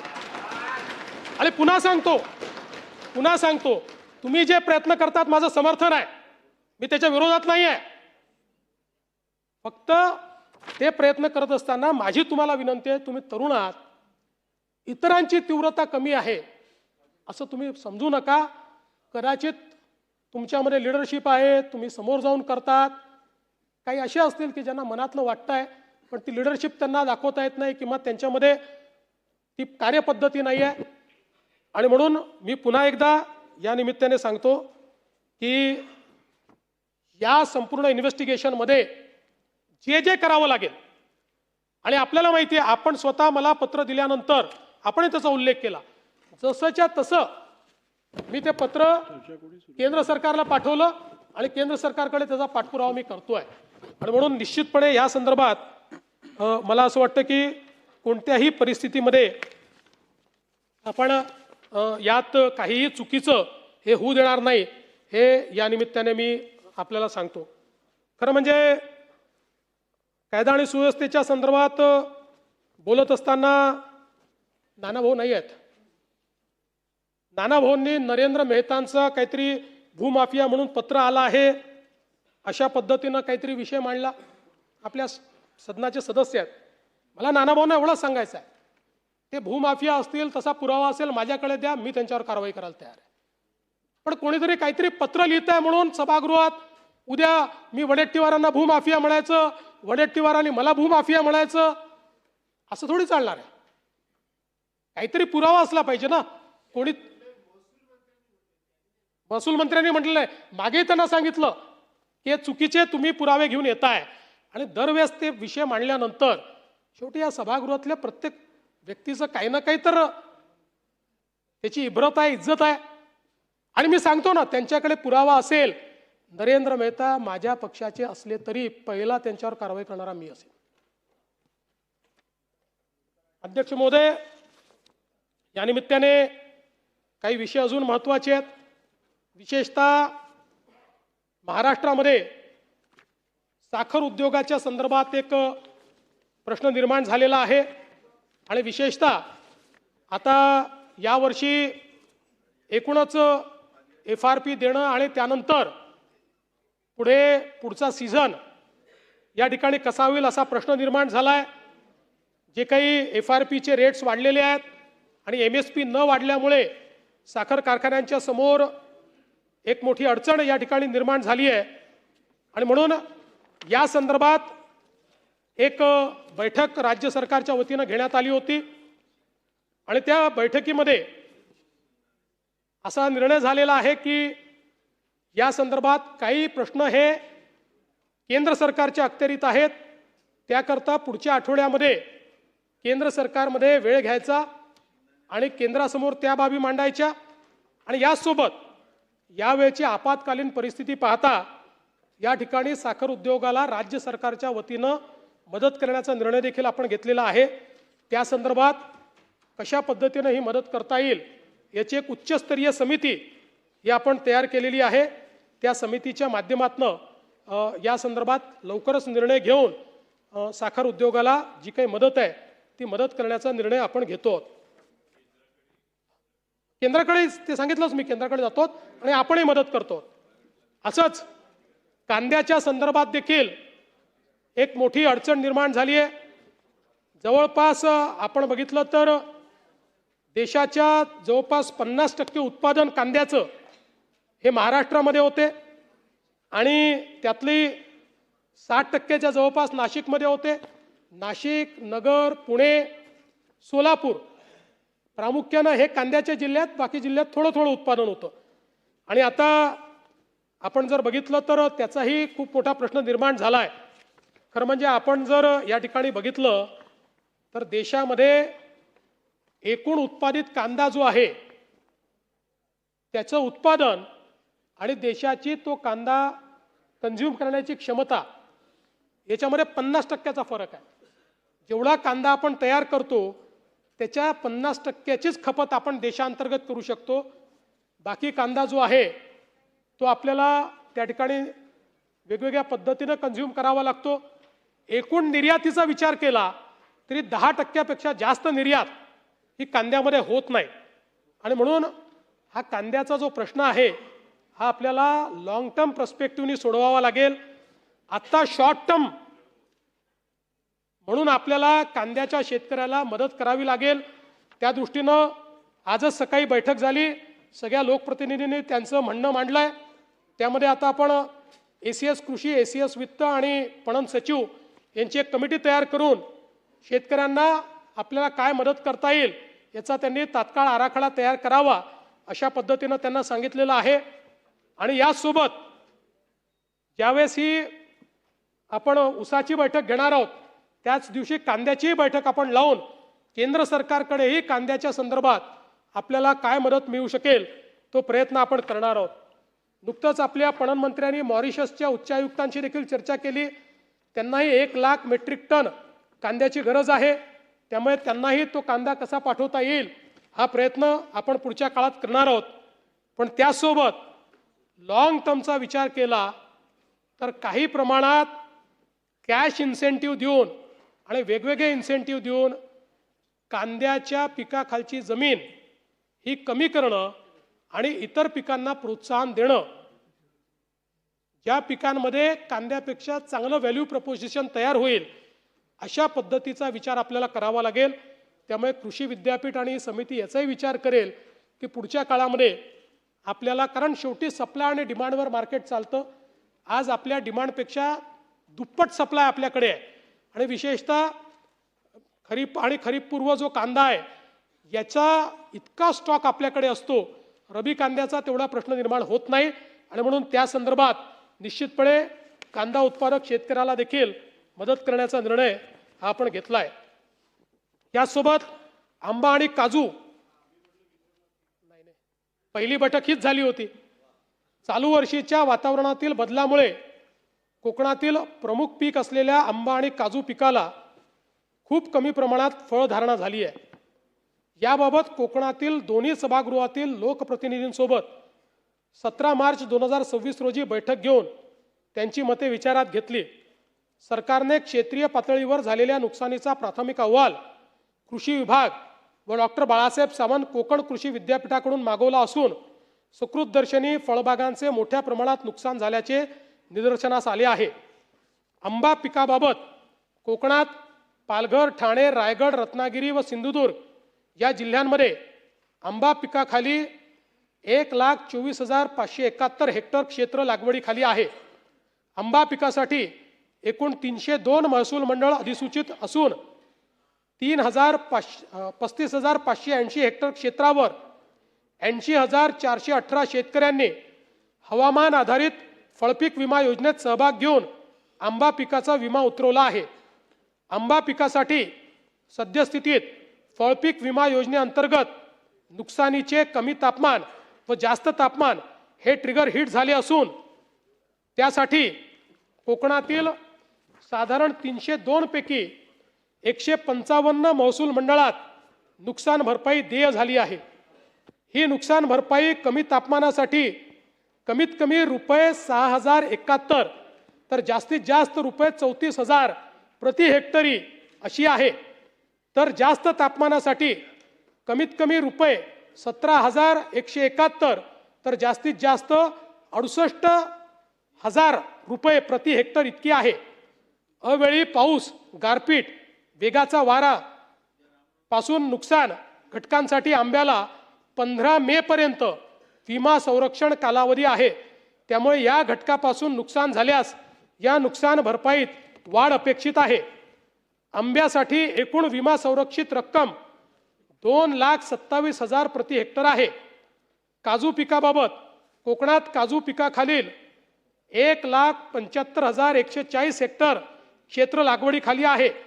काजू पिकासाठी एकूण 198 महसूल मंडळ अधिसूचित करण्यात आली असून 7,880.19 हेक्टर क्षेत्राचा 15,769 शेतकऱ्यांनी फळ पीक विमा योजनेत सहभाग घेऊन पीक विमा उतरवलेला आहे। काजू पिकासाठी सद्यस्थितीत फळपीक विमा योजनेअंतर्गत नुकसानीचे कमी तापमान हा ट्रिगर हिट झाला असून त्यासाठी कोकणातील साधारण 198 पैकी 150 महसूल मंडळात नुकसान भरपाई देय झाली आहे। ही नुकसान भरपाई कमी तापमानासाठी कमीत कमी 16,800 तर जास्तीत जास्त 42,000 रुपये प्रति हेक्टरी अशी आहे। काजू पिकासाठी विमा संरक्षित रक्कम रुपये 1,60,000 प्रति हेक्टरी आहे। काजू पिकाचा विमा संरक्षण कालावधी 28 फेब्रुवारी 2026 अखेर संपला आहे। याशिवाय कोकणातील आंबा व काजू पिकाच्या नुकसानीपोटी फळ पीक विमा न उतरवलेल्या परंतु ज्या शेतकऱ्यांचं नुकसान झालेलं आहे त्यांना देखील आर्थिक मदत देण्याची शासनाची भूमिका असून त्या संदर्भात शासनाने तातडीने पंचनामे करून नुकसानीचा आढावा घेण्याचे निर्देश दिलेले आहेत। नुकसानीचा नेमका तपशील समोर आल्यानंतर शेतकऱ्यांना तातडीने त्यांनाही मदत जाहीर करण्यात येईल। मागच्या वेळी अशी मदत आपण 15,000 रुपये केली होती, पण यावेळी ती किमान 22,000 रुपये करण्याचा आमचा मानस आहे। त्यामुळे आपल्याला माहिती आहे की हेक्टरीचं ज्यांनी विमा काढला त्यांना 42,000 रुपये मिळते, यांना ती 22,000 मिळेल। आणि आपल्याला माहिती आहे विमा काढलेल्याने पैसे आपणच देतो या योजनेमध्ये, म्हणजे ते काही सगळी विमा कंपनी देत नाही। त्यामुळे या संदर्भात ज्या शेतकऱ्यांना मोठ्या प्रमाणात चांगल्या की शेतकऱ्यांनी विमा काढलाय त्यांना ती मदत मिळेलच, कारण तो ट्रिगर हिट झाला आहे, त्या संदर्भात आपण कारवाई सुरू केली आहे। पण ज्यांना विमा संरक्षण नाही त्यांनाही राज्य सरकार त्या ठिकाणी मदत करेल। अध्यक्ष महोदय, यासोबत आमचे आज मला या ठिकाणी सांगितलं पाहिजे की आपण जो शेतकऱ्यांना नमो शेतकरी महासन्मान योजना आपण सुरू केली, केंद्र सरकारचे 6,000 आणि त्यासोबत राज्य सरकारचे 6,000, आज त्याचा आपण हप्ता हा शेतकऱ्यांच्या खात्यामध्ये जमा केलेला आहे। आजच दुपारी माननीय उपमुख्यमंत्री शिंदेसाहेब, माननीय उपमुख्यमंत्री सुनेत्राताई, कृषी मंत्री, कृषी राज्यमंत्री यांच्या उपस्थितीमध्ये 90 लाख शेतकऱ्यांच्या खात्यामध्ये त्या ठिकाणी 1800 कोटी रुपये हे आपण जमा केलेले आहेत। आणि आता मला सांगितलं पाहिजे की केंद्र सरकार आणि राज्य सरकार मिळून आतापर्यंत शेतकऱ्यांच्या खात्यामध्ये जी काही केंद्र सरकारची योजना आणि आपली नमो महासन्मान योजना आहे, या दोन योजनेच्या अंतर्गत शेतकऱ्यांच्या खात्यामध्ये 90 लाख शेतकऱ्यांच्या खात्यामध्ये 54,000 कोटी रुपये आपण जमा केलेले आहेत। आमचे माननीय सुधीर भाऊ हे सातत्याने धानाच्या बोनसच्या संदर्भात त्या ठिकाणी आग्रही आहेत। सुधीर भाऊ, मी आपल्याला एवढं सांगतो, तत्वतः धानाला बोनस द्यायला आमची मान्यता आहे, फक्त या वर्षीची सगळी परिस्थिती जी आहे त्याचं आकलन आम्ही करतो। कारण नाही धानालाही देऊ, ते अडचणीत ऑलरेडी गेले आहेत, त्यांचं नुकसान झालेलं आहे, पण धानालाही बोनस देण्यात येईल। त्याचा जो क्वांटम आहे आणि जी पद्धती आहे या संदर्भात लवकरच आम्ही निर्णय घेऊन पण धानाला बोनस देण्याचा निर्णय हा राज्य सरकारने निश्चितपणे या ठिकाणी घेतलेला आहे। अध्यक्ष महोदय, काही वडेट्टीवार साहेबांनी यशवंत थोरात या कीर्तनकाराचा विषय मांडला, त्याच्यावर कारवाई आपण केली आहे। बीडचा विषय मांडला, त्याचाही आपण कारवाई झालेली आहे। संगमनेरमध्ये अल्पवयीन मुलीवर ॲसिड हल्ला करण्यात आलेला आहे। फॉर्च्युनेटली हे ॲसिड सम पदार्थ होता, म्हणजे त्यात 4%च त्या ठिकाणी नुकसान झालं आहे, पण घटना गंभीर आहे आणि त्यामुळे त्याच्यामध्येही कारवाई आपण केली आहे। बदलापूरमध्ये आपण IVF प्रकरण जे सांगितलं ते खरोखर महत्त्वाचं आहे आणि त्यात 7 आरोपींना अटक करण्यात आली आहे आणि जवळपास 15 सभागृहाचं कामकाज, सभागृहाची वेळ आजचं कामकाज संपेस्तोपर्यंत वाढवण्यात येत आहे।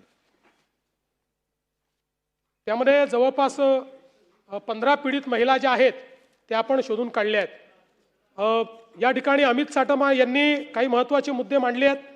मी सगळ्या मुद्द्यांना जाणार नाही, पण MSMEच्या संदर्भात त्यांनी जो मुद्दा मांडलेला आहे यामध्ये मला त्यांना सांगितलं पाहिजे की देशामध्ये सर्वाधिक रजिस्टर्ड MSMEs या आपल्या महाराष्ट्रामध्ये आहेत। आपण राष्ट्रीय पातळीवर नंबर 1 वर आहोत। देशाच्या 15.5% MSME आपल्याकडे आहेत आणि लवकरच हा नोंदणीकृत आपला आकडा 1 कोटीवर पोहोचणार आहे। 1 कोटी MSMEवर आपण पोहोचतो आहोत आणि म्हणूनच आपण नवीन Maharashtra industry investment and services policy 2025 जाहीर केली। या धोरणानुसार आता आपण MSME करता स्वतंत्र धोरण जाहीर केलेलं आहे आणि पहिल्यांदा महाराष्ट्रामध्ये स्वतंत्र MSME आयुक्तालय आपण तयार केलं आहे। त्यामुळे पुढच्या काळामध्ये MSME करता मोठ्या प्रमाणात आपण प्रयत्न करू। आपण परकीय गुंतवणुकीचं सांगितलेलंच आहे. आपण एक महत्त्वाचा मुद्दा मांडला आहे ऑरेंज इकॉनॉमीच्या संदर्भात. खरं म्हणजे पुढच्या काळामध्ये ऑरेंज इकॉनॉमी म्हणजे AVGC XR हे animation, visual effects, gaming, comics, extended reality पुढच्या काळामध्ये सर्वाधिक रोजगार देणारे एक क्षेत्र आहे. क्रिएटर्स इकॉनॉमी ही अत्यंत महत्त्वाची आहे. क्रिएटर्स इकॉनॉमीमध्ये AVGC XR पॉलिसी तयार करणारं महाराष्ट्र हे पहिलं राज्य आहे. या राज्याने यामध्ये अतिशय चांगलं आपण काम केलं आहे. त्यामध्ये आपण आता जागतिक दर्जाचे पार्क्स तयार करतो आणि वेगवेगळ्या प्रकारे स्टार्टअप्सला आपण मदत करतो. आणि नुकतंच वेव्ज नावाचं जे एक जागतिक परिषद आपल्या महाराष्ट्रामध्ये झाली त्याच्यामध्ये जवळपास 8,000 कोटी रुपयाची गुंतवणूक AVGC XR मध्ये आपल्याला मिळाली, ज्यामध्ये प्राईम फोकसने जगातला एक बेस्ट स्टुडिओ आपल्याकडे आता तयार केला आहे. त्याचं उद्घाटन आता होणार आहे.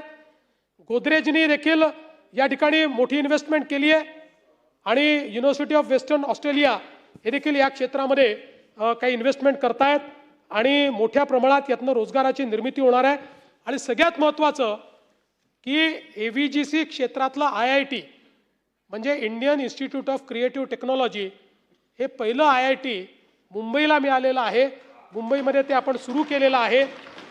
आत्ता फिल्म्स डिव्हिजनच्या इमारतीत सुरू झालं आहे. 2 वर्षामध्ये त्याची इमारत ही आपल्या फिल्म सिटीमध्ये तयार होईल आणि मग त्या ठिकाणी आपण त्या संदर्भातलं काम करू. खरं म्हणजे इंडस्ट्रीच्या संदर्भात अनेक विषय या ठिकाणी आले आहेत, पण त्या संदर्भात मी आधी बोललो आहे म्हणून मी अधिक बोलणार नाही. एक विषय नामांकित शाळामध्ये आदिवासी विद्यार्थ्यांच्या संदर्भातला विषय आला आणि तुम्ही अनुदान कमी केलं असं सुनील प्रभू साहेबांनी सांगितलं. सुनील प्रभू साहेब, अलीकडच्या काळात तुमच्याकडे चुकीची इन्फॉर्मेशन येते. तुम्हाला भाषण करायचं असेल तर माझ्या कार्यालयात यायचं, इन्फॉर्मेशन घ्यायची आणि मग टीका करायची. मी असंच जयंतरावकडनं इन्फॉर्मेशन घेऊन त्या सरकारवर टीका करायचो. तेच इन्फॉर्मेशन द्यायची सगळी. म्हणजे स्टॅटिस्टिक्स, इन्फॉर्मेशन आहे स्टॅटिस्टिक्स.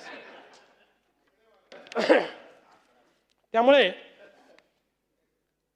मला या निमित्ताने आपल्याला सांगायचं आहे, शैक्षणिक साहित्य खरेदी भत्ता, आहार भत्ता असं जे आपण आदिवासी विद्यार्थ्यांना 46,200 रुपये देत होतो ते आता वाढवून 69,500 केलेलं आहे.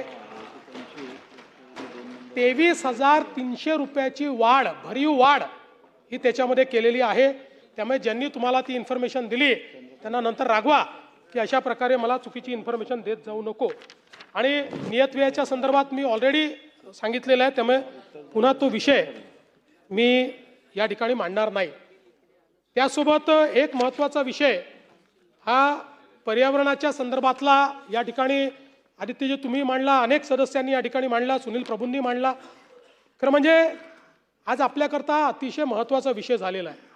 आणि म्हणून मी मागच्या काळामध्ये सभागृहात हे घोषित केलं होतं की मुंबईमध्ये IoT बेस आणि AI ड्रिव्हन मॉनिटरिंग आणि सर्व्हिलन्स सिस्टीम ही जेवढ्या मोठ्या साईट्स आहेत त्या सगळ्या मोठ्या साईट्सवर लावण्याकरता आम्ही BMCला सांगू. त्या संदर्भातला निर्णय BMCने घेतलेला आहे. मुंबईमध्ये हा प्रयोग करतोय, पुढे सगळ्या महानगरात आपण तो प्रयोग करणार आहोत. कारण आजच्या परिस्थितीमध्ये आपल्या प्रदूषणामध्ये विशेषतः एअर क्वालिटीमध्ये सर्वात जास्त पोल्युशन इतक्या मोठ्या प्रमाणात कन्स्ट्रक्शन ॲक्टिव्हिटी चाललेली आहे, त्याच्यामुळे ते होत आहे. तर त्या संदर्भात आता जवळपास BMC लिमिटमध्ये आता 3,093 कन्स्ट्रक्शनची कामं, जी सिग्निफिकंट कन्स्ट्रक्शन ज्याला म्हणतो, ही कामं चाललेली आहेत. याच्यामध्ये 3,093 पैकी 2,555 साईट्सवर आता IoT बेस्ड आणि AI ड्रिव्हन मॉनिटरिंग आणि सर्व्हिलन्स सिस्टीम ही लागलेली आहे. इतरही साईट्सवर ती आपण लवकरच या ठिकाणी लावू. याच्यामुळे PM10, PM 2.5 थ्रेशोल्ड लेवल्स जे आहेत ते आपल्याला आयडेंटिफाय करता येतात. आणि मला हे देखील सांगितलं पाहिजे की आता मुंबईकरता आपण सर्क्युलर इकॉनॉमी हा विषय हातामध्ये घेतलेला आहे. आपण क्लायमेट ॲक्शन प्लॅन तयार केलेला आहे आणि या क्लायमेट ॲक्शन प्लॅन करता मला सांगताना आनंद वाटतो की केंद्र सरकारने आपल्याला मुंबई, पुणे, नागपूर, छत्रपती संभाजीनगर, नाशिक आणि वसई विरार या महानगरपालिकेच्या क्षेत्रामध्ये 2,981 कोटी रुपये म्हणजे जवळपास 3,000 कोटी रुपये याच्यामध्ये दिलेले आहेत. आणि याच्या माध्यमातून या महानगरपालिकेच्या क्षेत्रामध्ये क्लायमेट ॲक्शन प्लॅन हा आपण त्या ठिकाणी लागू करण्याच्या संदर्भात कारवाई जी आहे ती कारवाई निश्चितपणे करतो आहोत.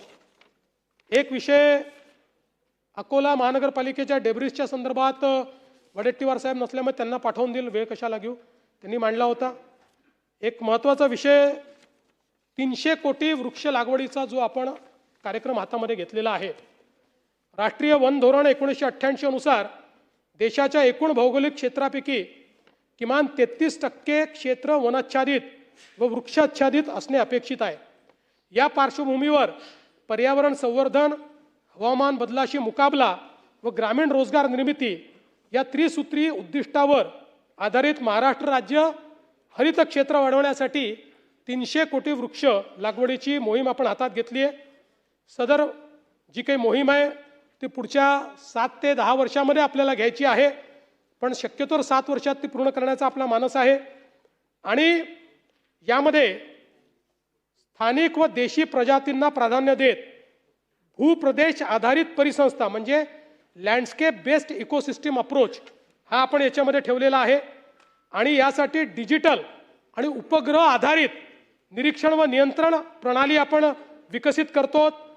आणि पर्यावरणीय समतोल जो आहे तो राखण्याच्या दृष्टीनं वेगवेगळ्या पद्धतीचं काम यात केलेलं आहे. विशेषतः लँड बँक मॅपिंग आपण GIS पद्धतीनं केलं आहे. पडीक जमीन, पोटखराब, निकृष्ट जमीन, ओसाड जमीन, ऱ्हास पावलेले वन, सार्वजनिक जमिनी या सगळ्याचं GIS मॅपिंग आपण केलेलं आहे.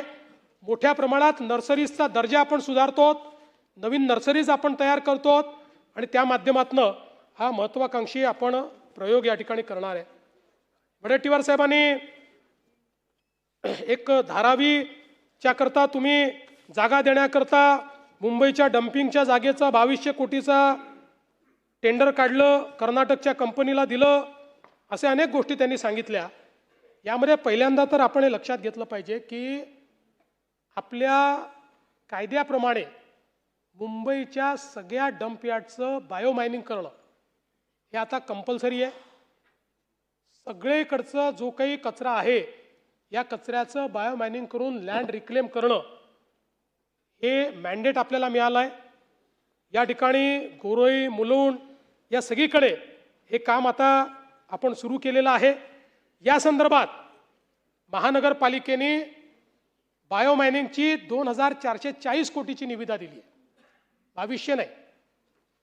ज्याच्यामध्ये बायोमायनिंग करायचं आहे, उत्खनन, वाहतूक आणि शास्त्रीय पद्धतीनं विल्हेवाट अशा सगळ्या गोष्टी याच्यामध्ये आहेत. आणि यातनं जी जागा तयार होणार आहे ही जागा महानगरपालिका नाही, ही महानगरपालिका ही जागा राज्य सरकारला हस्तांतरित करणार आहे. कारण राज्याच्या महसूल विभागाने त्यांना दिलेली ती जागा आहे, त्यामुळे ती कलेक्टरला परत येणार आहे. आणि यातली काही जागा ही महानगरपालिका वीज निर्मिती प्रकल्प आणि CND वेस्ट करता वापरणार आहे. त्यामुळे मला असं वाटतं की थोडी अतिरंजित अशा प्रकारची माहिती ही या ठिकाणी आलेली आहे. बाकी काही मुंबईचे विषय आहेत, पण मी ते सांगून आपला जास्त वेळ घेत नाही. राज्याचं महाॲग्री AI धोरण हे देखील अत्यंत महत्त्वाचं आहे. महाराष्ट्राने आपल्याला कल्पना आहे की या ठिकाणी पहिली ॲग्री AI परिषद घेतली, अतिशय यशस्वी अशा प्रकारची ही परिषद झाली. आणि आता आपण महाविस्तार आपला ॲप हा तयार केला आहे, ॲग्रीस्टॅक आपण तयार केला आहे. महाविस्तार ॲप हा देशातला पहिला कुठल्याही सरकारने तयार केलेला AI प्लॅटफॉर्म आहे. याच्यामध्ये आपला शेतकरी 30 लाख शेतकरी आले आहेत. आपला शेतकरी आपल्या स्वतःच्या भाषेमध्ये कुठलाही प्रश्न विचारू शकतो आणि त्याला बॅकएंडला AI एजंट जे आहेत ते उत्तर देतात. आणि आपल्या युनिव्हर्सिटीशी हे जोडलेलं आहे. त्यामुळे शेतीच्या संदर्भातला कुठलाही प्रश्न आपल्याला विचारता येतो. पिकाचा फोटो काढून आपण पाठवला तर त्या पिकाची स्थिती काय आहे, पुढच्या 15 दिवसातल्या वातावरणामुळे त्याच्यावर कुठली कीड येऊ शकते, त्याच्याकरता काय वापरलं गेलं पाहिजे, अशा सगळ्या गोष्टी या महाविस्तारच्या माध्यमातून आहेत. आणि मला सांगताना आनंद वाटतो, आपण आपला महाविस्तार जो इंडिया AI समिट, जी जगातली सगळ्यात मोठी समिट झाली, त्या समिटमध्ये डिस्प्ले केल्यानंतर केंद्र सरकारने आता महाविस्तारसारखा भारत विस्तार तयार करण्याचा निर्णय घेतलेला आहे. आणि मला हेही सांगितलं पाहिजे की आपण आता भिली भाषेचा LLM देखील तयार केला आहे. त्यामुळे भिली भाषेत देखील आपला शेतकरी तिथे चर्चा करू शकतो.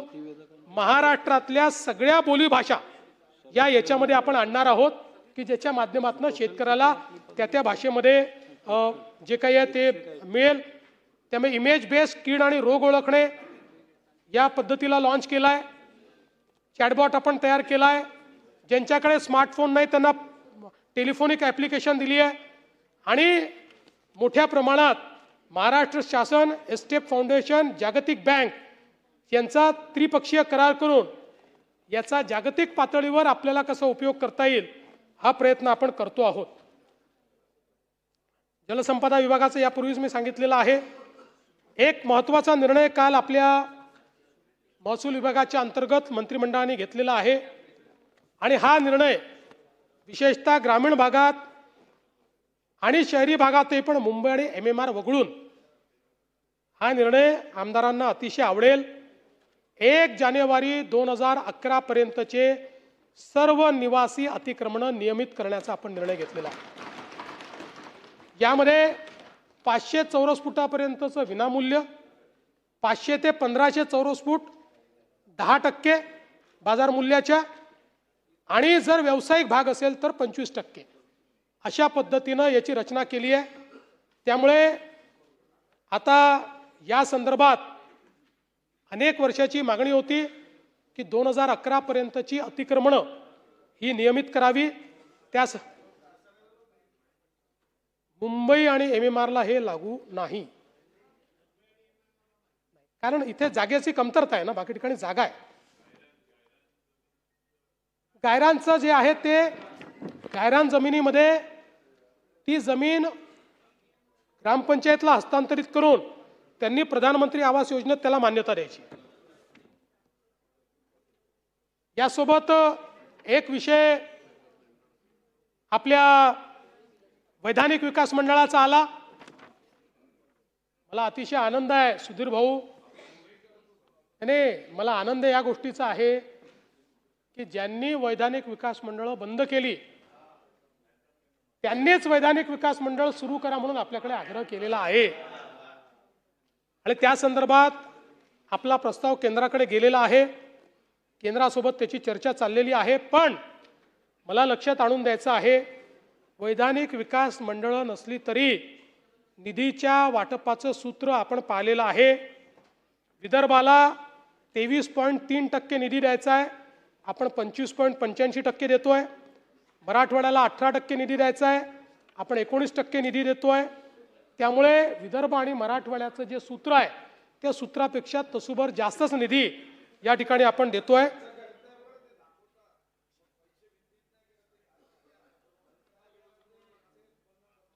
त्या संदर्भात मी माजी अर्थमंत्री सुधीर भाऊ मुनगंटीवार यांचं मार्गदर्शन घेऊन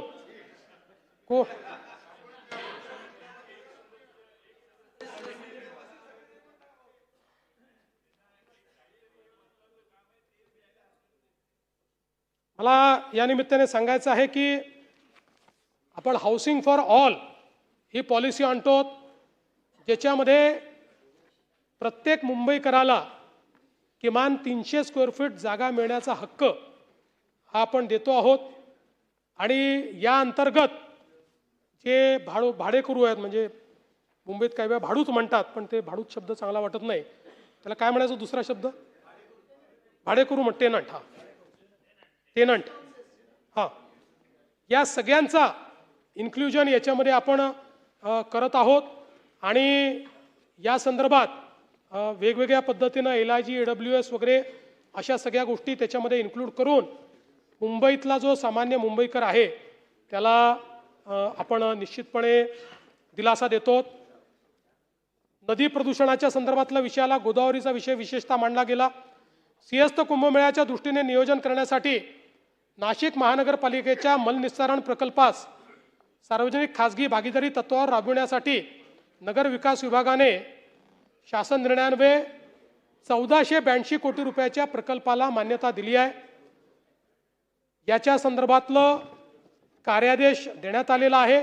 24 महिन्यात हे काम आपण पूर्ण करणार आहोत आणि नाशिकमध्ये गोदावरीमध्ये जाणारं सगळं पाणी हे ट्रीट होऊनच गेलं पाहिजे अशा प्रकारचा प्रयत्न हा आपण या ठिकाणी करणार आहोत। बोललो ना आदिवासी विभाग, सांगितलं मी तेही घेतलेलं आहे, पंढरपूरचंही घेतलेलं आहे। जलयुक्त शिवार आता मी त्याची माहिती आपल्याला देत नाही, पण आपण जे जलयुक्त शिवार अभियान 2.0 घेतलेलं आहे यामध्ये पहिल्या टप्प्यात 5858 गावं घेतली आहेत। याच्या प्रस्तावित आराखड्यात जवळपास 1,40,168 कामं अभिसरणासह आपण घेतली आहेत। या कामांची एकूण किंमत 4,137 कोटी रुपये आहे। आज अखेरपर्यंत जवळपास 79% कामं पूर्ण झालेली आहेत।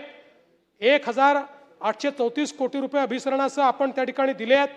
वित्तीय वर्ष 25-26 या वित्तीय वर्षात 532 कोटी रुपये तरतूद आहे व यामध्ये जवळपास आता उरलेली जी काही तरतूद आहे ती पण देण्यात येते आणि सन 26-27 मध्ये 550 कोटी रुपये याकरता तरतूद जी आहे ती करण्यात आलेली आहे। आदिवासी विकास विभागाचा आपल्याला नंतर पाठवून देतो, अधिक वेळ आपला या ठिकाणी घेत नाही। नगर विकास विभागाचे देखील काही विषय आले होते, ते त्या आमदारांना पाठवण्याची व्यवस्था करतो, कारण ते त्या महानगरपालिकेचे नगरपालिकेचे विषय आहेत। यासोबत वडेट्टीवार साहेबांनी काही जमिनीचे प्रकरणं या ठिकाणी मांडले होते।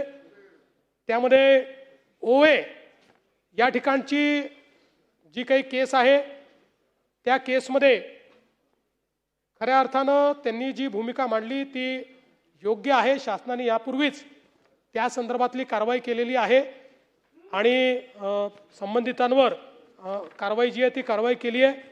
संभाजीनगर आणि संभाजीनगरमधले 2 आणि एक कुडाळकरांनी कलेक्टर लँडवरला वर्ग 2चे वर्ग 1 म्हणून विकली, असे 3 विषय मांडलेले आहेत। प्राथमिकदृष्ट्या या तिन्ही विषयांमध्ये जो रिपोर्ट आलेला आहे तो याच्यापेक्षा विपरीत आला आहे। तथापि सदस्यांनी सभागृहात मांडलेला विषय असल्यामुळे याची चौकशी केली जाईल आणि त्याप्रमाणे जो काही त्याचा निकाल आहे तो अवगत केला जाईल।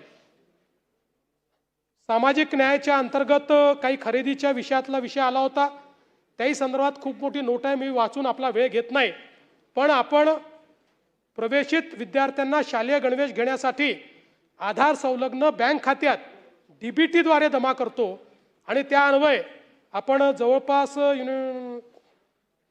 4,20,07,200 इतका निधी हा DBTच्या माध्यमातून जमा केलेला आहे। दिव्यांग विभागामध्ये खोटे प्रमाणपत्र देऊन शासनाच्या नोकरीमध्ये फसवणूक झाल्याचा मुद्दा आहे, ही वस्तुस्थिती आहे। या संदर्भात चौकशी झालेली आहे, कारवाई सुरू आहे आणि आता दिव्यांग कल्याण विभागाने अतिशय चांगली वेबसाईट तयार केलेली आहे। प्रत्येकाला त्याच्यावर रजिस्टर करायचं आहे, प्रत्येकाचं सर्टिफिकेट हे तपासलं जाणार आहे आणि तपासून पुढच्या काळामध्ये डिजी लॉकर सारखी व्यवस्था आपण उभी करणार आहोत, ज्यातनं अशा प्रकारचे जे घोटाळे आहेत ते घोटाळे या ठिकाणी होणार नाहीत। ते चेक करू आपण। त्यानंतर तो विषय मी आपण बोललात तो पडताळून पाहिला, पण आत्ताच्या रूल्समध्ये ते परमिसिबल नाही, त्यांना आपल्याला घेता येणं शक्य नाही। रस्त्यांच्या संदर्भात मागच्याही काळामध्ये मी बोललो आहे, त्यामुळे त्याबद्दल मी सांगत नाही, पण आपण strengthening tertiary healthcare delivery medical education system and nursing system in Maharashtra असा एक प्रकल्प सुरू केलेला आहे। राज्यात वैद्यकीय महाविद्यालय, अध्यापन रुग्णालय आणि परिचर्या महाविद्यालयांची उभारणी करून आरोग्य व्यवस्थेचे बळकटीकरण करणे आणि टर्शरी केअरमध्ये आरोग्य सुविधा व गुणवत्ता उभारणे हा याचं उद्दिष्ट आहे। जवळपास याच्याकरता केंद्र शासन आणि जपानचं जायका यांच्या दरम्यान 3,708 कोटी रुपये आपल्याला जायकाच्या माध्यमातून मिळणार आहे। याच्यामध्ये हे पैसे जे आहेत त्याचा व्याजदर हा 2.70% आहे आणि जवळपास पुढच्या 9 वर्षामध्ये हे सगळे पैसे आपल्याला वापरायचे आहेत. परतफेडीचा कालावधी 30 वर्ष आहे आणि त्याच्यामध्ये 10 वर्ष मोरटोरियम आहे. त्यामुळे पुढचे 10 वर्ष एकही पैसा आपल्याला द्यायचा नाही आणि म्हणून अतिशय कमी पैशामध्ये आपल्याला हे लोन मिळालं आहे. याच्यामध्ये 4 शासकीय वैद्यकीय महाविद्यालयांचं बांधकाम, 10 शासकीय नर्सिंग महाविद्यालयांचं बांधकाम, 3 नवीन BSc नर्सिंग महाविद्यालयांचं बांधकाम, 12 शासकीय वैद्यकीय महाविद्यालयांमध्ये यंत्रसामुग्री खरेदी आणि भारत जपान शैक्षणिक देवाणघेवाण, संयुक्त संशोधन, मनुष्यबळ विकास आणि रुग्णालय व्यवस्थापन या सगळ्या कामे या ठिकाणी कामं करण्यात येणार आहेत. ज्यामध्ये शासकीय वैद्यकीय महाविद्यालय वर्धा, पालघर, रत्नागिरी आणि अहिल्यानगर याला निधी देण्यात येणार आहे. जे नर्सिंग कॉलेजेस आहेत त्याच्यामध्ये GT Mumbai, saint George Mumbai, Dhule, Solapur, Ambajogai, Akola, Indira Gandhi शासकीय वैद्यकीय महाविद्यालय नागपूर आणि नवीन BSc नर्सिंग महाविद्यालय बारामती, सांगली आणि कोल्हापूर आणि शासकीय महाविद्यालय यंत्रसामुग्री जालना, भंडारा, गडचिरोली, हिंगोली, नाशिक, मुंबई, रत्नागिरी, परभणी, सातारा, वर्धा, पालघर आणि अहिल्यानगर या ठिकाणी या प्रकल्पाच्या अंतर्गत देण्यात येणार आहे. कर्मचारी भरतीच्या संदर्भात मी मागे देखील सांगितलं 1,20,000 भरती आपण पूर्ण केली आहे. एकाही भरतीमध्ये कुठलीही तक्रार आलेली नाही, कुठलाही घोटाळा झालेला नाही. आता पुढच्या टप्प्यामध्ये DG लॉकर तयार करून तात्काळ ही भरती प्रक्रिया जी आहे ती झाल्यानंतर लोकांना त्याचे जे काही कागद आहेत ते देण्याच्या संदर्भातलं काम हे आपण निश्चितपणे करणार आहोत. आणि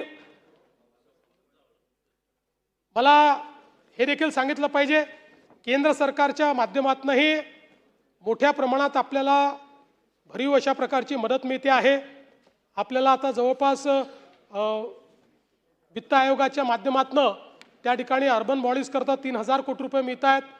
या मला केंद्र सरकारचे आभार मानायचे आहेत की केंद्र सरकारने सांगितल्यापेक्षा जास्त पैसे आपल्याला आता कृषीच्या क्षेत्रामध्ये देखील दिलेले आहेत आणि जवळपास आपल्याला त्यांनी वर्षभराकरता जे नेमून दिलेले पैसे होते त्यापेक्षा 125 कोटी रुपये त्यांनी आपल्याला जास्त दिलेले आहेत आणि म्हणून त्यांचे देखील मी आभार मानतो. खरं म्हणजे खूप विषय मी कव्हर करण्याचा प्रयत्न केला, परंतु काही विषय राहिले असतील. रतनशी प्रेमशी ट्रस्ट या संदर्भात यापूर्वी आश्वासन दिलं आहे, त्याची कारवाई चाललेली आहे. काही कारवाईत कमतरता असेल तर तुमच्याकडनं माहिती घेऊन ती कारवाई पुढे नेऊ. आणि म्हणून मी एवढंच सांगतो की राज्य सरकार आलेल्या आव्हानांचा सामना करण्याचा प्रयत्न करत आहे. त्यामध्ये सगळी आव्हानात्मक परिस्थिती असतानाही शेतकरी असेल, मजूर असेल, सामान्य व्यक्ती असतील, महिला भगिनी असतील, लाडक्या बहिणी असतील, सर्वांना मदत करण्याचा प्रयत्न आमचा चाललेला आहे. या सगळ्या परिस्थितीमध्येही कर्जमाफी करण्याचा आम्ही निर्णय घेतलेला आहे.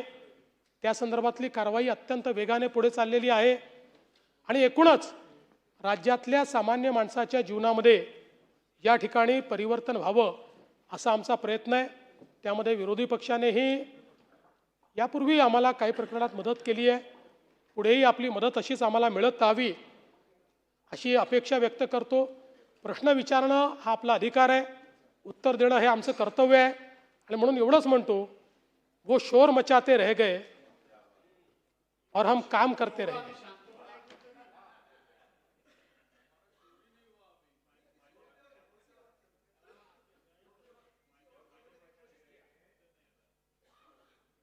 अरे तुम्ही सगळ्यात जास्त वेळ तर खरातवरच बोलले, मग काय.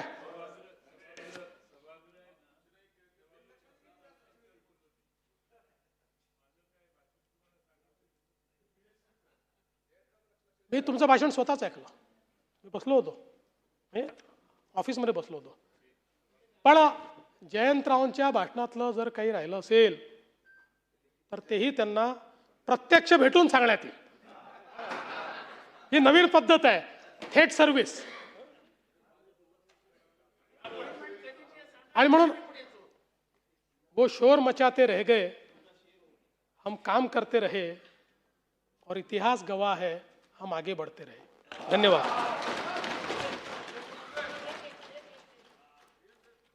थांबा, थांबा. मुख्यमंत्री एक मिनिट. या मुख्यमंत्री महोदय, मागे एकदा आपण चर्चा करत असताना आपल्या मी एक गोष्ट लक्षात आणून दिली होती की आता प्रत्येक सरकारी खात्यामधली लँडलाईन सर्व्हिस संपली आणि म्हणून MSCB मध्ये लाईनमन पासून तर त्यांनी अगदी घेतला. टॉपच्या अधिकाऱ्यापर्यंत एकच मोबाईल नंबर असतो, जसा लँडलाईन नंबर असायचा तसं आपल्या पोलीस खात्यामध्ये SP च्या हातामध्ये कुठला फोन आहे, याच्या कोणाचा आहे, कोणाला विचारला आपण ड्युटी अंमलदारला तर तो म्हणतो साहेबाचा मोबाईल नंबर माझ्याकडे नाही आणि लँडलाईन बंद आहेत. आणि म्हणून ते सगळे नंबर अधिकारी जरी बदली झाला तरी मोबाईल नंबर तेच राहतील MSCB प्रमाणे. आपण असं करतो म्हणाला होतात पण ते झालं नाही.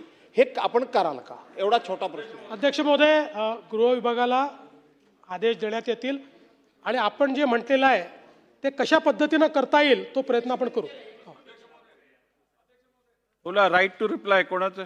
कोण घेत आहे राईट टू रिप्लाय? कोणी सुरू केलेलं? बोला. अध्यक्ष महोदय, CM साहेबांनी अजितदादांच्या विषयाबद्दल बोलत असताना सकारात्मक उत्तर दिलेलं आहे. ते 100% अजितदादांना न्याय देण्याचा प्रयत्न करतील, सगळ्यांना विश्वास आहे. आणि तुम्ही बघितलं असेल ना, त्यांनी ना आम्ही कुठंच त्या बाबतीत राजकारण केलेलं नाही. ते बोलत असताना ADR बद्दल ते बोलले. मला फक्त CM साहेबांना एवढंच सांगायचं आहे, ललिता कुमारीचा रेफरन्स तुम्ही त्या ठिकाणी दिलाच होता, पण Amit Kumar versus union of India and others याच्यामध्ये आपण जर बघितलं तर ADR झाला असेल तरीसुद्धा आपल्याला FIR करता येतो. त्यामुळे हा एक विषय अतिशय महत्त्वाचा आहे. त्याच्याचबरोबर अध्यक्ष महोदय, मगाशी बोलत असताना मी राहुल गांधीजींना भेटलो. राहुल गांधीजींना भेटल्यानंतर तिथं डिटेलमध्ये चर्चा झाली. चर्चा होत असताना FIR हा महाराष्ट्रात घेतला जात नाही असं मी त्या ठिकाणी बोलून गेलो. ते बोलत असताना त्यांनी फक्त एवढंच सांगितलं होतं की जहाँ पे न्याय मिलेगा वहाँ पे जाके आप FIR करो. त्यांनी कुठल्याही राज्याचं नाव घेतलेलं नाही. आणि मग तिथं गवई साहेबांचा विषय जेव्हा झाला होता, म्हणजे सुप्रीम कोर्टचे प्रमुख, आपल्याला त्यांच्याबद्दलचा आदर आहे. त्यांच्यावर कुणीतरी बूट फेकला होता का चप्पल फेकली होती. महाराष्ट्रात अनेक लोकांना त्या बाबतीतलं 0 FIR करायचं होतं, पण महाराष्ट्रात तसं काही घडलं नाही. कर्नाटकात तो 0 FIR झाला. म्हणून ती गोष्ट बघून मी कर्नाटकात गेलो, कारण मी इथं प्रयत्न करून माझा झाला होता. आता ह्यात बोलत असताना फक्त मुख्यमंत्री साहेबांचं त्या बाबतीत कुठे राजकीय वक्तव्य करायचं नव्हतं हे आम्हाला जाणवलं, पण फक्त इथं असणाऱ्या आमदारांकडनं उत्तर देत असताना शेम त्या ठिकाणी झालं. मला एवढंच या ठिकाणी सांगायचं आहे की विषय एवढाच आहे, यात राजकारण कोणी केलेलं नाही. याच्यात कर्नाटकाकडनं उलट तिथं मदतच त्या ठिकाणी झालेली आहे. आपण डिटेलमध्ये कागदपत्रामध्ये तिथं जाऊ शकतो.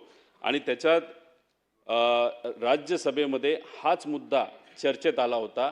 भाजपच्याच एका खासदाराने विचारलं होतं 0 FIR बद्दल. तो 0 FIR दुसरीकडे होऊ शकतो का? त्याला देशाचे जे होम मिनिस्टर आहेत त्यांनी त्या ठिकाणी 10 डिसेंबर 2025ला उत्तर दिलं होतं, 0 FIR आपल्याला कुठेही त्या ठिकाणी करता येतो. उत्तर प्रदेशमध्ये तिथं त्या राज्य सरकारली, म्हणजे भाजपचंच तिथं सरकार आहे, त्यांनी सुद्धा एक नोटीस त्या ठिकाणी काढलेली 0 FIR बद्दल.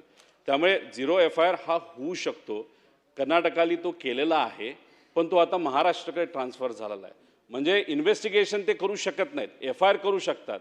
इन्व्हेस्टिगेशन मात्र महाराष्ट्र सरकार नाहीतर महाराष्ट्र पोलीस प्रशासन करेल, चांगलंच करेल असा आमचा विश्वास आहे. फक्त कुठेही त्या ठिकाणी कन्फ्युजन नसावं एवढीच विनंती या ठिकाणी आमच्या सगळ्यांची. आणि फक्त CM साहेब, अजून एक आपण म्हणालात की आपण अमित शाह साहेबांबरोबर तुमची चर्चा झाली. मी तुम्हाला जे पत्र दिलं होतं तेही तुम्ही त्यांना दिलं, त्यासाठी मी आधी आभार व्यक्त केलेत, आत्तासुद्धा आभार व्यक्त करतो. फक्त आपण बोलत असताना तिथं कुठंतरी CBI बद्दल सुद्धा तुम्ही म्हणाला की एक रिपोर्ट येऊ द्या आणि मग आपण त्याबद्दल करू. पण काय होतंय, AIBचा जर आपण इतिहास बघितला तो 2 वर्ष 3 वर्ष रिपोर्टच येत नाहीत, फायनल रिपोर्ट. आणि त्याच्यासाठी जर आपण CBI एन्क्वायरी थांबवणार असू, नाहीतर CID पण म्हणते AIBचा रिपोर्ट येऊ द्या. AIBचा आजपर्यंत कधीच तिथं रिपोर्ट हा वेळेवर आलेला नाही. त्यामुळे एकतर तुम्ही थोडासा पुढाकार घेऊन तुम्ही घेऊ शकता, तर CBI एन्क्वायरी लगेचच आपल्या रिपोर्टवर नाहीतर आपण सांगण्यावरनं ती सुरू त्या ठिकाणीवर, कारण ती क्रिमिनल इन्व्हेस्टिगेशन आहे. FIR हा कर्नाटकाकडनं आलाय, तो स्वीकारावा असं या ठिकाणी विनंती करतो. फक्त जे संत गतीने काही विभाग काम करतात, AIB वगैरे, त्यात तुमचं स्वतःचं पर्सनल लक्ष असावं अशी विनंती या ठिकाणी करतो. मान्य अध्यक्ष महोदय, सन्मान्य रोहित पवारजींनी जो विषय सांगितला, मुळामध्ये 0 FIR आपणही स्वीकारतोच. महाराष्ट्रामध्ये BNSचा कायदा आल्यानंतर 0 FIR ही व्यवस्था आपण उभी केली. पण त्या कायद्यामध्येच आपण बघा किंवा त्या संदर्भातलं जे विश्लेषण झालं आहे त्यात की 0 FIRची व्यवस्था का केली, तर विक्टीम हा ज्यावेळेस त्या पोलीस स्टेशनला पोचू शकत नसेल तर जो ज्या पोलीस स्टेशनला असेल त्या ठिकाणी आपण 0 FIR घेतो. दुसरं, आपण जे अमित कुमार यांच्या केसचं सांगितलं, मुळामध्ये तो प्रश्नच नाही आहे. प्रश्न एवढाच आहे की FIR करा किंवा ADR करा, चौकशी तीच होणार आहे. या संदर्भात चौकशीचं निष्पन्न जे आहे ते आरोपपत्रात दाखल होतं आणि आरोपपत्र महत्त्वाचं असतं. त्यामुळे आता समजा कर्नाटकाने आपल्याला तो पाठवला असेल, आला असेल आपल्याकडे, आपण ADRलाच तो अटॅच होईल आणि त्याची काही स्वतंत्र चौकशी नसते. ADRची आणि त्याची चौकशी एकच आहे, वेगळी चौकशी नाही आहे. कारण मी सांगितलं, म्हणजे मी पण लॉयर आहे, हेही लॉयर आहेत, म्हणून मी आपण करायचं असाल मला माहीत नाही, पण to set law in motion हाच विषय याच्यामध्ये असतो. तो सेट लॉ इन मोशन ADRनी झाला आहे. तथापि आम्हाला काही अडचण नाही. तो कर्नाटकने पाठवला असेल तर तोही CIDकडे आम्ही वर्ग करू आणि त्या संदर्भात ही चौकशी आम्ही पूर्ण करू. चला पुढे जाऊया. आणि संदर्भातही अध्यक्ष महोदय, आम्ही जाणारच आहोत. मी पुढच्या आठवड्यामध्ये माननीय गृहमंत्र्यांची वेळ घेणार आहे आणि त्यावेळेस त्यांच्या पाठीमागे लागून हे जे काही बाकी विषय मांडलेले आहेत ते क्लिअर करून घेऊ. चला, नाही, आता नाही. सभागृहाने या प्रस्तावावर चर्चा केलेली आहे. काय मांडलंय? चला बिल घ्या. 31 ना, सन 2026 विधानसभा विधेयक क्रमांक 31. अध्यक्ष महोदय, सन 2026 विधानसभा विधेयक क्रमांक 31 मुंबई महानगरपालिका भूतलक्षी प्रभावाने सुधारणा भांडवली मूल्यविषयक नियमांचे पुनर्अधिनियमन व विधिग्राह्यकरण विधेयक 2026 संमत करावे असं मी आपल्या अनुमतीने प्रस्ताव मांडते.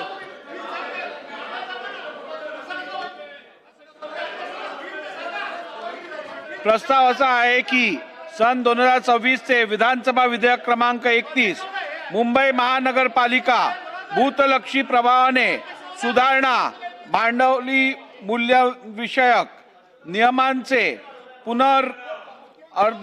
अधिनियमन व विधिग्रहणीकरण विधेयक 2026 विचारात घेण्यात यावे. मंत्री महोदय बोला की. अध्यक्ष महोदय, एक मिनिट. प्रश्न असा आहे की सन 2026 विधानसभा विधेयक क्रमांक 31 मुंबई महानगरपालिका भूतलक्षी प्रभावाने सुधारणा भांडवली मूल्यविषयक नियमांचे पुनर्अधिनियमन व विधिग्रहणीकरण विधेयक 2026 विचारात घ्यावे काय? अनुकूल असतील त्यांनी होय म्हणावे, प्रतिकूल असतील त्यांनी नाही म्हणावे. होयचे बहुमत आहे, होयचे बहुमत आहे. विधेयक विचारात घेण्यात येत आहे. अहो काय झालं? अडचण काय आहे तुमची? अडचण काय आहे? अध्यक्ष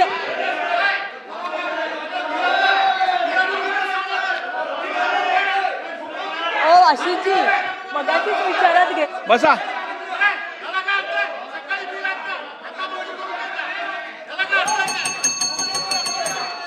बसून घ्या, बसून घ्या, बसून घ्या, बसून घ्या, बसून घ्या. भास्करराव, असं नको करू. खाली बसून बसून घ्या. प्रभू साहेब, सुनील प्रभूजी बसून घ्या. तुमचं समाधान करतो, बसून घ्या, बसून घ्या.